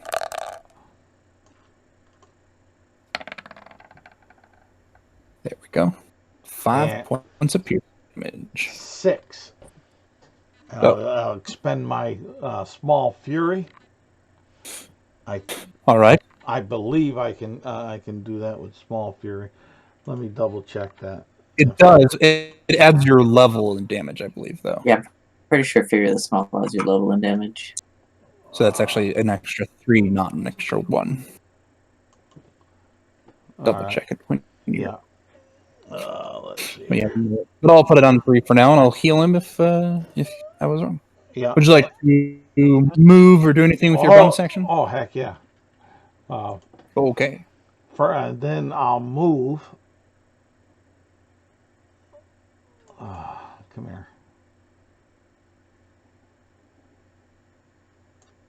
I'll move over here, and then bonus action hide. All right. He's kind of against the wall. He's using the beds that are still there and the wall between him and Sambalan. Okay. As well as some other walls. So basically, he's found the one place in the room that still allows him to hide. Yeah. Perfect. Yep. Sounds good to me.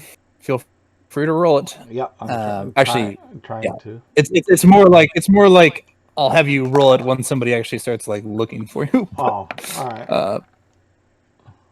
But feel free to. Doesn't hurt anything. Okay.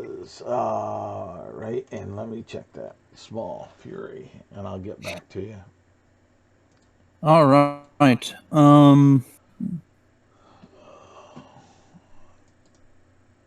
It's a racial thing. Let's think better for you. Hold on. Very small, once per short rest. When I hit a creature. Okay, that's what I was wondering about. Extra damage equal to my level. Yeah, so it is 3. It's equal to my level. I was wondering whether or not it was just any hit or if it had to be a melee hit. But it's any hit. Any hit. Yep. At the end of Gau's turn, Sambala says,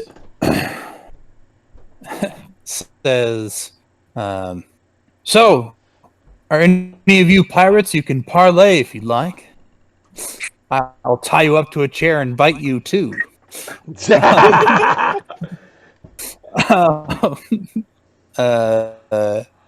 Anyway, now it's Rex's turn.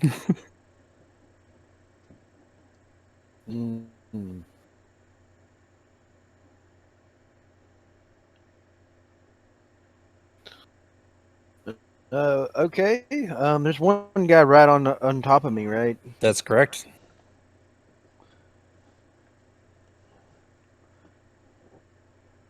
A midnight snack. Dragon buddy. No, y'all took away my snack and then let him heal twice. So twice. Well, you know. So there wasn't much letting involved there. Yes, he definitely healed himself. Anyway, we'll put it that way. Oh, we definitely could have taken the potion off of him. Yep, that's true too. It's not like we gagged and tied him to a chair or anything. Yeah, you know. If Nicor hears any of this actually being said, she would yell to Rex, just think of it as endless refills. It's true. They've provided you so much food now. I'm going to disengage. All right. Now, that means I don't provoke from anybody. Anyone, right? Correct. The rest of your turn, yeah. I will disengage to Smithy. All right. And I believe you can get there with your movement, so you go do. Someone just comes, watches you run over to Smithy. So yeah, Yeah, y'all see Rex like go down on all fours and quickly like climb over this bed and into the back room to where Smithy has fallen. Sounds good. Yeah, I won't even make you roll for it. But let's see, what will he do? Yes, at the end of your turn, Sambala will shoot Rex with a ray of frost. And It's almost like he doesn't like Rex or something. Oh, how weird. How strange. How curious. Nikor, it's your turn. Okay. Is there any type of cover anywhere along here? There's the table. There's also what looks to be like a few low, like stools and chairs here. Well, I mean along this wall. Like, those stairs should provide you cover. The stairs provide some cover. Yes, they're not solid objects, so they're not like they don't block line of sight, but they will provide some cover. Yeah. If that.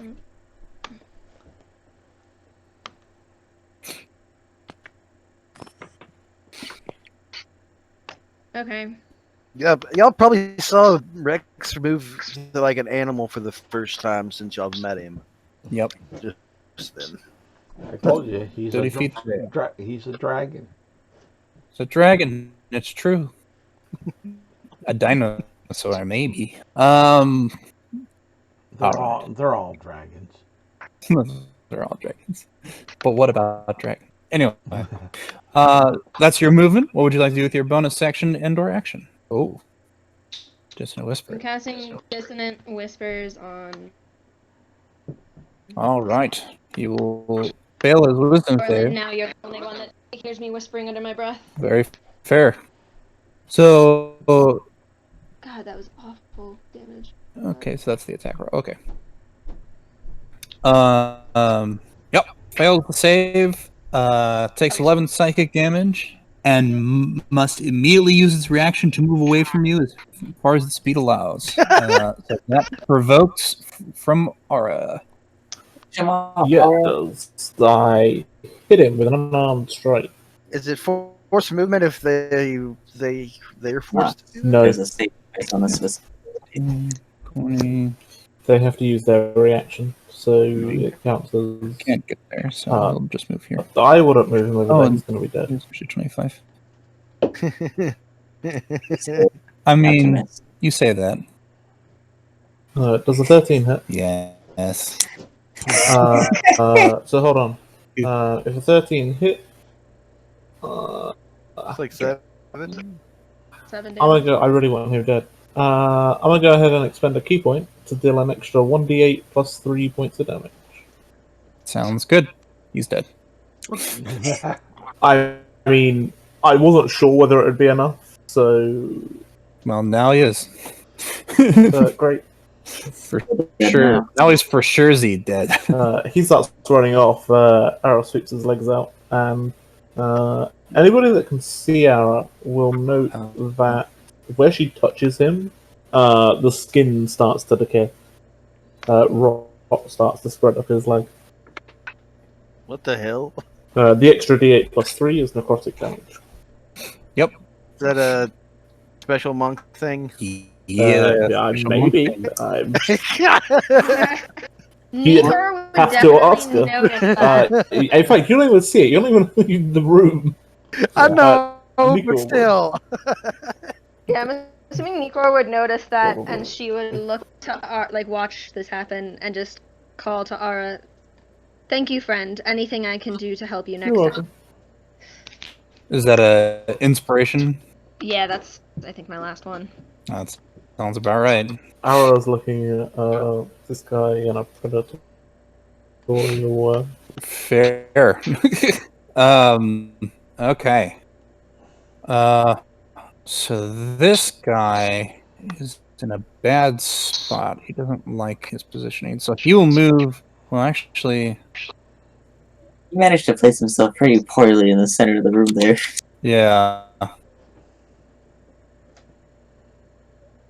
He'll move over here, kind of going around the table to to get low and get some cover with the table. Notices these two people over here. Starts taking aim at Jorlin, and then just fires at Nikor. Damn. That's what I'm down. It's like, no. Too small. Here's Isaac, I have a question. This fire, is that within 5 feet of him? Yeah, sure. Yeah. Okay, cool. Yeah. So he fires 2 shots at Nikor, and both miss. He just hit the Nikor floor just and then the wall. stares at him again, the way she stared at the last guy that tried to shoot arrows. He says, this person moves here. Now the fire is out of the way, and fires at Ara. No, Bo. Excellent. You are correct. He has to move in melee. 10. Barely can get there, and that will put him in the fire. So Runs into the room, is like, fuck this, son, runs back out. runs back out. Not too unreasonable. I think what he would do. You could take it. No, he will not take fire damage for no reason. 10, 30, 5, 4. Yep. Moves all the way around and places himself here. That is his turn. Then this one moves into the room. Kind of surveys who those people have engaged, and so we'll move here. She's a weird. Actually, doesn't want to get too close to the spirit dinosaur, so we'll move here. And then makes a choice between 3 targets. Caliban it is. You do get some cover from that. Oh. Both miss. Oh, thank goodness. All right. And then it is Sanbalat's turn. How did I... Oh, did Rex dash? Let's disengage and then just move over there. Engage, that's what it was. All right.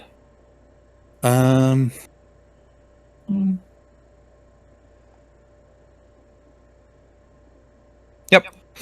He's pretty annoyed. He says, "Oh, you're the one who heals. My favorite." And then goes to cast a spell and hits you for 14 force damage. His 4 missiles hit Rex. Cool. You are Awesome. also. Yep. Works for me. It does. It is also worth noting we have hit the 7 o'clock time, so I will go ahead and finish the initiative round, and then we'll see where we're at and how badly we want to finish this fight. All right. So that person is downed. So this one will engage with Caliban, cautiously moving around the dinosaur. Oh, actually, the dinosaur I think disappears. I will double check that in a moment.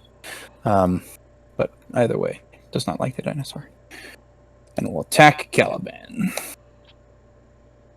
That probably misses. What's AC of Caliban? Do I get any cover from the... Wait, no, he's in melee. He's in melee. He's melee and like the bench thing is, which is what I was asking. The bed. Yeah, it just goes 10 feet, so, or 5 feet. Sorry, not 10. Okay, say 10 feet. Well, then I should definitely have Completely covered. Yeah, no. a 15 armor class. Misses. At the end of hold up, somebody else between. Nope, there wasn't. Okay, so Caliban, it's your turn. Well,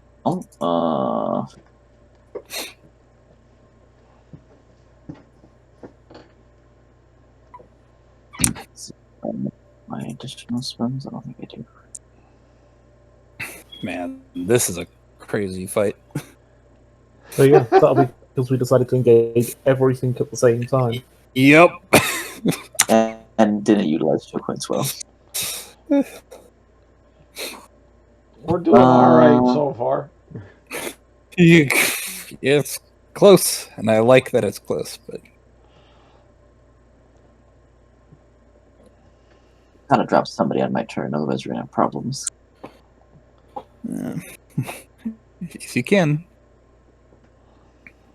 Alright, I will cast my second spell of my total of 3 spells I can cast. Woohoo! For another Zephyr Strike. Nice. Let's see here. Just move. Can I hop over the? I assume I can hop over the bed, right? It wasn't providing total cover for anybody, which means it's not like it's not providing. You can hop over. Hop over the bed.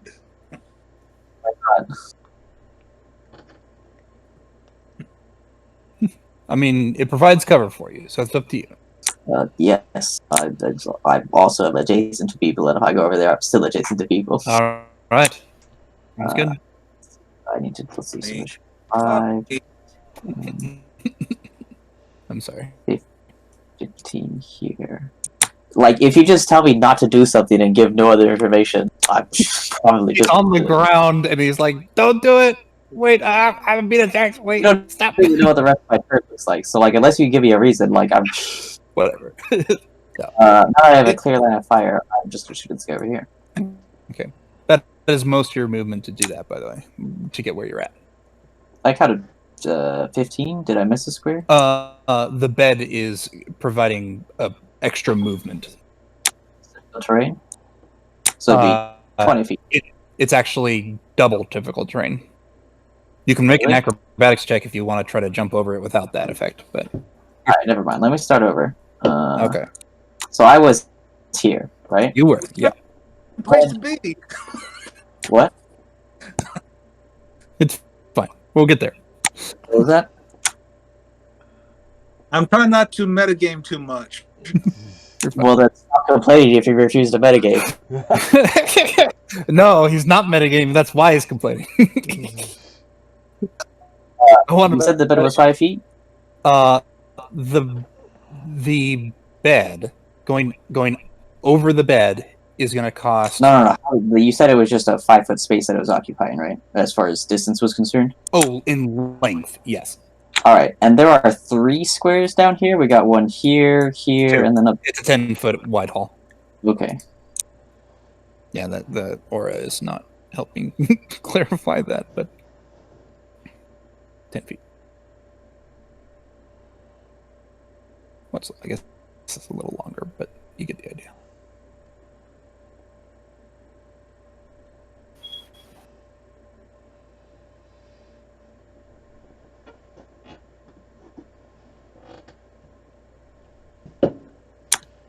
I'm just counting squares. Yep.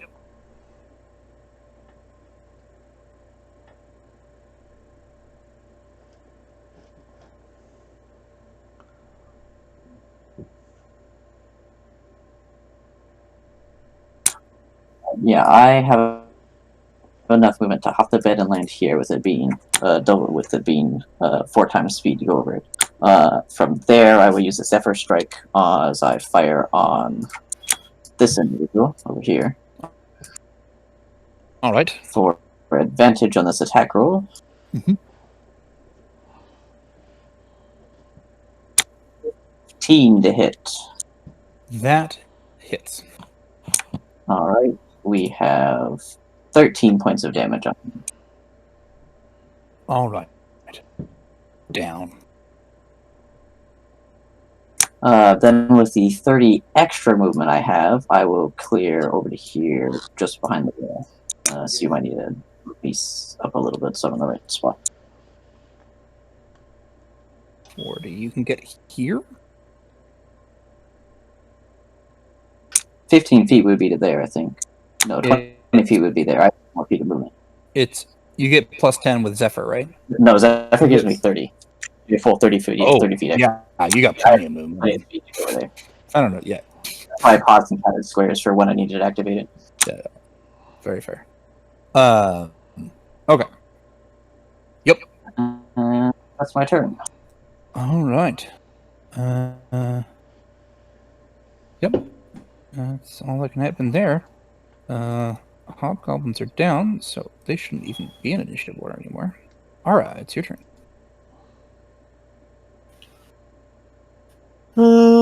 Yeah. Keep running away and then dying. It's very inconvenient. That's Yeah, I mean, starting taking- a round, right? This is the start of the round. Yep. So are we gonna Oh, well, fair enough. Fair enough. Yeah. I want to. I just want to make sure everybody else does. Yeah. So, as a real quick side note, I definitely need enough time to do some stuff I need to do tonight.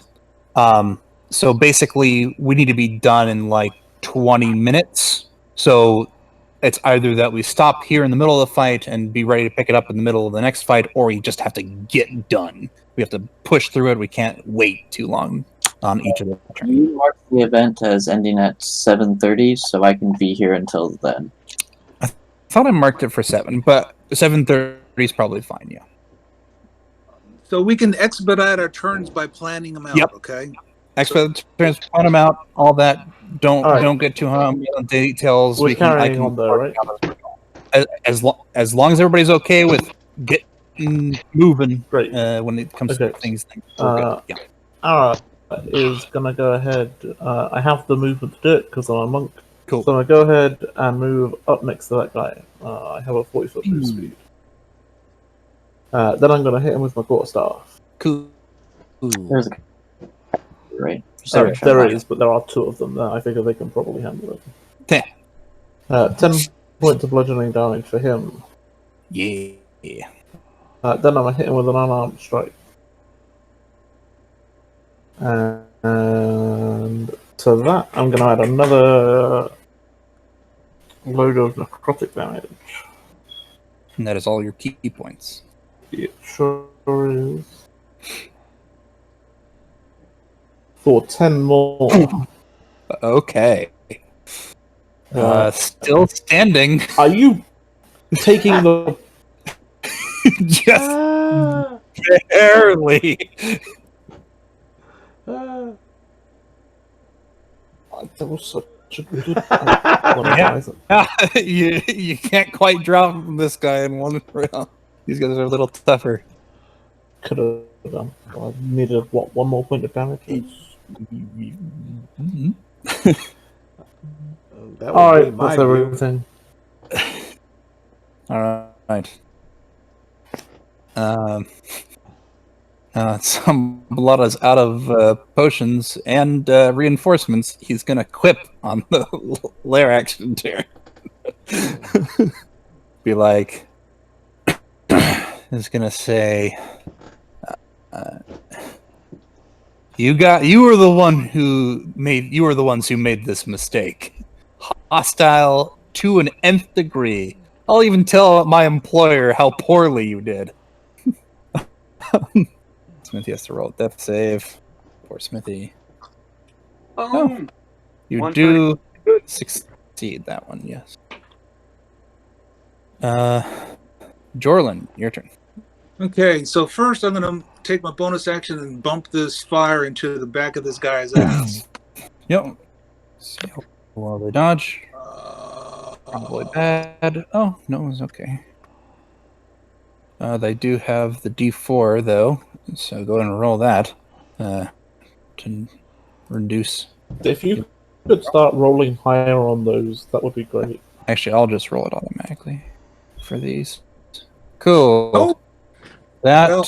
didn't make the difference, unfortunately. Actually, there's no way for it to fail. It's okay though. He did fail. He did fail, but he only takes 2 points of damage. He actually succeeded. Still. Okay, never mind. But he takes 1 though, right? Yeah, Half he damage? takes 1. Yep. All right. And then I am going to cast a spell. Hang on, I'm pulling it up right now. Yep. Charles, you're on deck. Okay, so first this guy that's like got one hit point? He doesn't. He looks like he wish he could have remade his life choice, rethought his life choices. So he's going to hit by one magic missile. All right. Seems fair. Is he dead? Yep. Okay. Then the other two go into this guy that's like right in front of us. Good. Okay. He's still standing. Yeah, I know. Do you want to stand up or do you want to stay prone? Yes, I do want to stand up. Oh, okay. And I think it will hurt less if I just make a dash for it. 5, 15. Okay. You will take his attack opportunity. Uh-oh. Any miss? 15 hit you? That is my armor class. It is 15. There's a D4 bang, so you're fine. Save my ass. Many time. Done. All right. Ga. Guy is going to fire at the guy standing by the spirit. All right.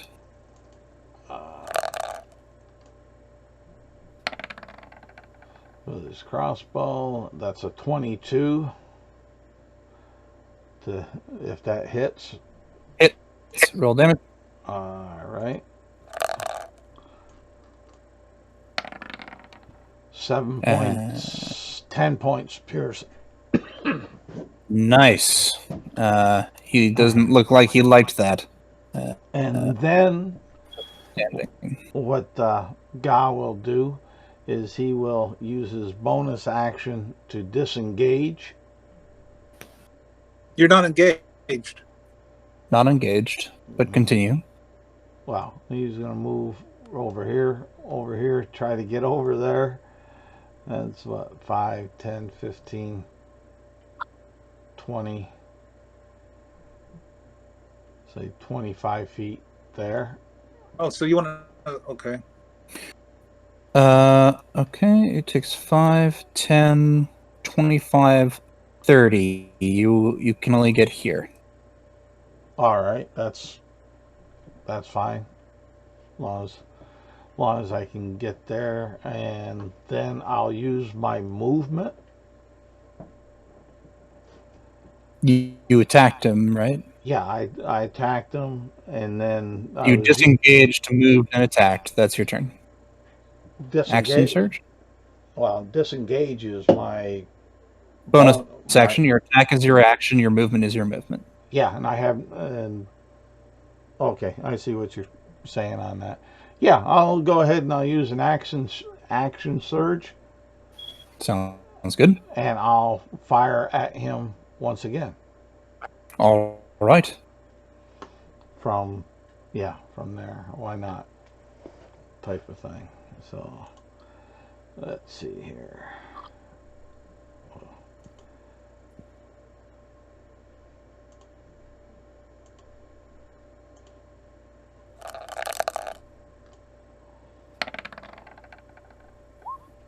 A 26 with that hits. Doesn't drop him, but he's definitely hurting. Yeah, 4 points of piercing. Ecor, it's your turn. Ellie, you're muted. Sorry, is Rex out? Yeah. Shit. I was listening for Rex, because I always know I'm after that. Okay.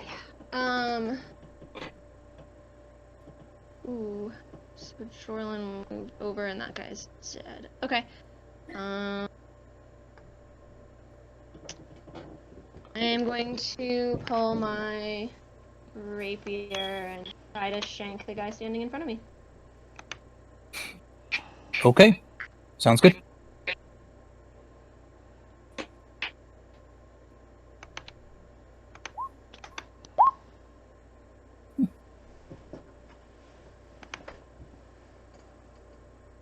Hits. Roll damage. 9 points. Oh, you did. 9. Yes, got it. Cool. Yeah, auto rolls. Bam. Nice.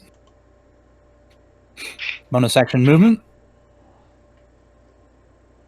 Not moving. Jorlin, do you still have the inspiration? The little. I do. Both have it. Yep. I do. You can see Alright. Gaw, and he can see you. Okay. Up to you. I'm out of inspiration though because I used Oh, one. doesn't matter. Yeah. I look approvingly at Jorlin and Ara. Yep, they're doing a good job. Yeah. And I'll actually Wizard. I'll be like, could use a little help over here. Yeah, I'm sorry. Like, beating every person up. All right. Yeah, it's their turn. We only have the one who has the short sword only engaged with Nikor. Yeah, we'll move away from the heat because obvious. And then we'll attack Nikor. Make 2 attacks with the short sword. And both miss. Wow. Okay. Then it is... Sorry, go ahead. Hope springs eternal. That's right. Sambalat will move here. 5, 10. Yeah, we'll move here. See that Ara is uninjured. She is totally unhurt. Unhurt. Yep. This holy shit. What do I pay you all for? What the hell? Like, how so bad? And he will, he'll raise up a hand, his rod, and say, "Be gone from this world!"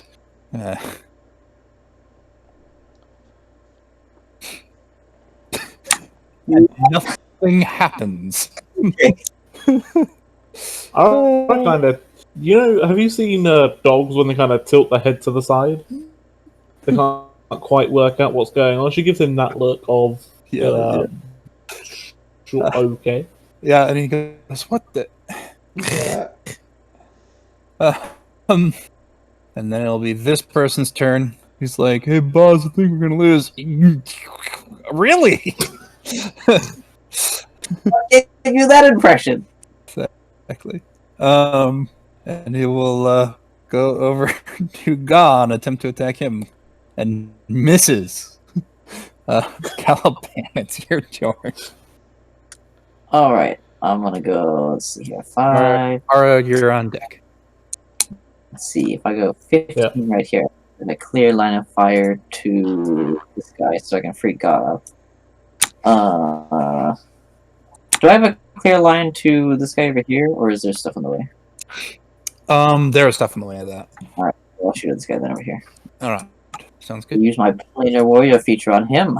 I think the way this looks is that he draws a little bit of energy into the arrow and it's sheathed in a very, like, wall of force kind of difficult to see effect. Yep. A little bit of a rainbow to it, almost. Damn it. You do miss. Alright, that's why we would go back over here. It's the end of my turn. Alright.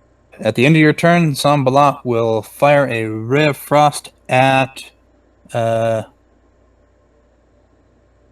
Jorlin.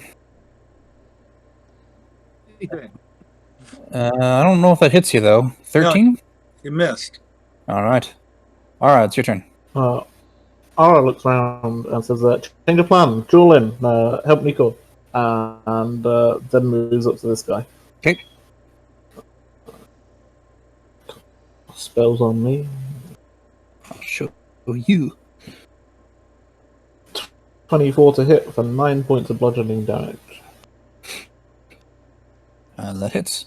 Bonus action attack. It misses. You do. That your turn? Yep, more or less. Actually, I guess Ara looks around and says, "Where are the other 2 idiots?" I don't know who you're talking about, but Smithy and Rex are down. Fucking brilliant. Of course they are. Yeah, that's it. I guess I don't, but I say, Sanvalat has been throwing around some powerful magic. But ironically, as you are looking over that direction, Sanvalat tries to strike you with a dagger, and you just block that. So yeah, without looking, she spins the quarterstaff behind her. I'm watching you. Stop that. Let's try. Exactly. Lair action. He will say.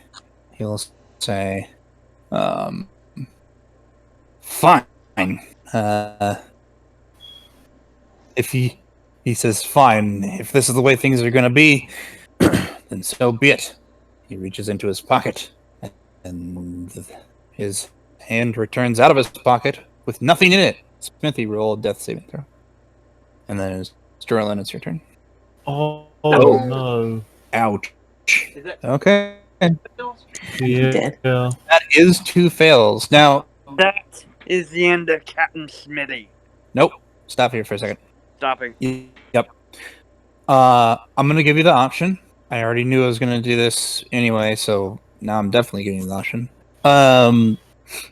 Would you like to have Smithy die, make a new character? Probably gonna start at first level at this point, and then continue with that. Or would you like to take a debilitating injury, something that might be difficult to remove? Well, here's another question. Did Smitty have any inspiration left? That's actually another good question. Actually, yes, I did. It's not going to help with the 1, but it'll keep you alive. Well, it will give him advantage on the roll. Yeah. It will allow him to reroll. Feel free to use inspiration to reroll. I'll use inspiration to reroll. Sounds good. Leg does sound quite. He means. Oh. Okay. That is another failure, but you're not. 1. It's not a 1. It's not. He's talking about actual inspiration as opposed to bardic inspiration. Yeah. Okay, Jorlin, it's your turn. So first off, move ball, the fire, and bump this guy in the ass again. Sounds good. He makes a dex save. Let's see if he can. Fails. Oh. Roll reasonable damage. Ah, yes, reasonable damage. Okay, so first on this guy close to Nikor. Yep. Let me double check something real quick. Oh, sorry. Yeah, I can do it again. Charles, I'm gonna cast magic. Go ahead, Charles. You're on deck. Yeah, I'm getting ready. How many missiles are you throwing at him versus how many are you throwing at Sambala? Well, first I'm going to cast a magic missile on this guy by Nikor. Is he still up? Take 5. Maybe. You have to decide your missiles first. You declare missiles or when you cast the spell. I'm sorry. Yep. Take 2 missiles on him, and we got another guy by Gaw. Yep. I'm going to throw a magic missile at him. All right, the guy by Gaw is really hurt. The guy that you shot the 2 at is down. I am done. All right. Gaw. Gaw, the guy standing in front of me. Really hurt. Yeah. Yeah. Let's see. I got to roll that with disadvantage because he's right there. You can disengage first. You could. You are a goblin. Yeah. Yeah, well, that's what I'll do. I'll disengage. And that way. You have 2 inspiration, by the way. Yeah. Ellie. Let's see here. 1, 2. And right up to there. And then I'll. Why'd it come back? Making tech. Those are all gone, so take those out of initiative.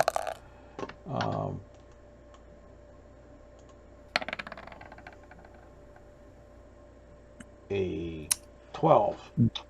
Hits, and he's down. Okay.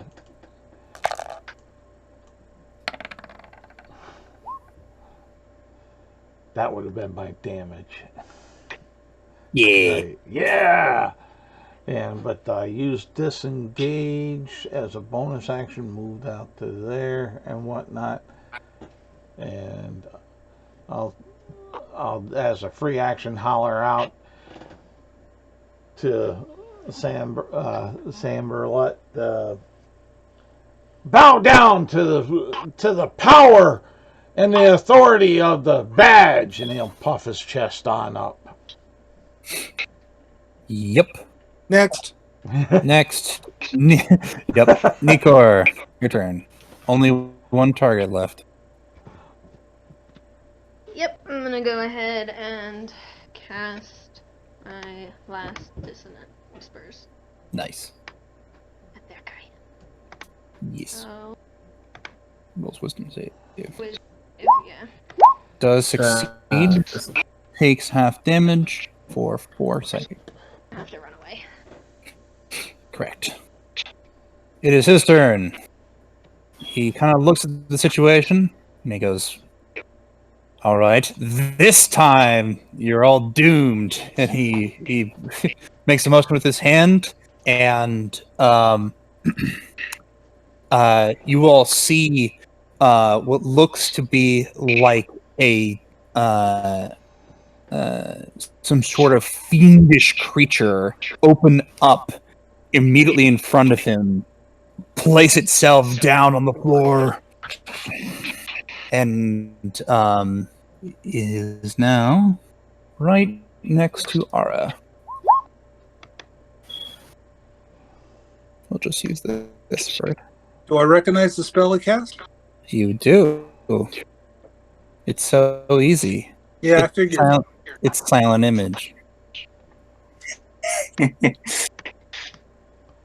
But he has vanished behind this visual illusion.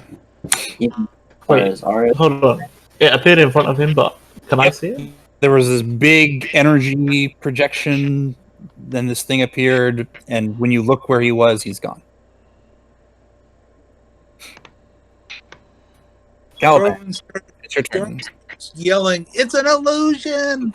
It's an illusion!" Mean he's still there? Very fair. Wallen, does that mean he's still there?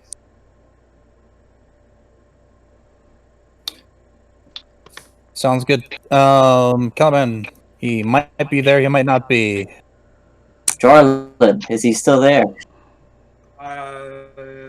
I don't know. Game Master? You would say no, because you're like, that's got to be an illusion. That's an illusion, which actually might actually reveal the fact that you can see through it and can't see anything behind him. So I don't know where he is right now, but he's not far. Alright, I'll step into the doorway, so if anybody tries to move through it, they'll have to bump into me, and ready my action for an attack. Seems good.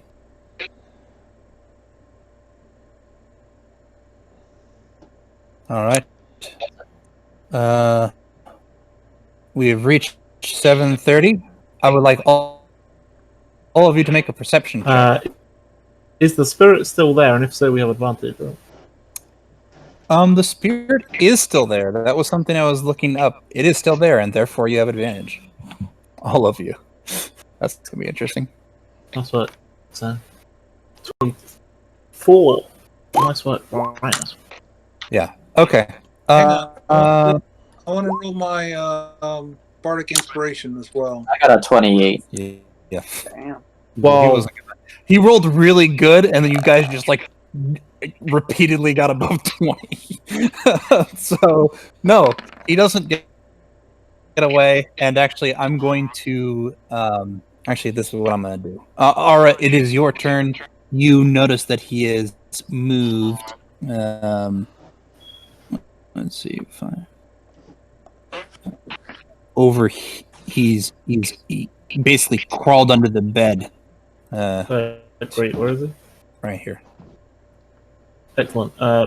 You say he's crawled, so presumably he's prone. Yep, go for it. Cool. You have inspiration. Great. I'm gonna add my inspiration. Mm-hmm. For a 16 to hit. Okay. For 6 points of damage. And Then I make an unarmed strike. Much better. 23 is to hit for 7 points of damage.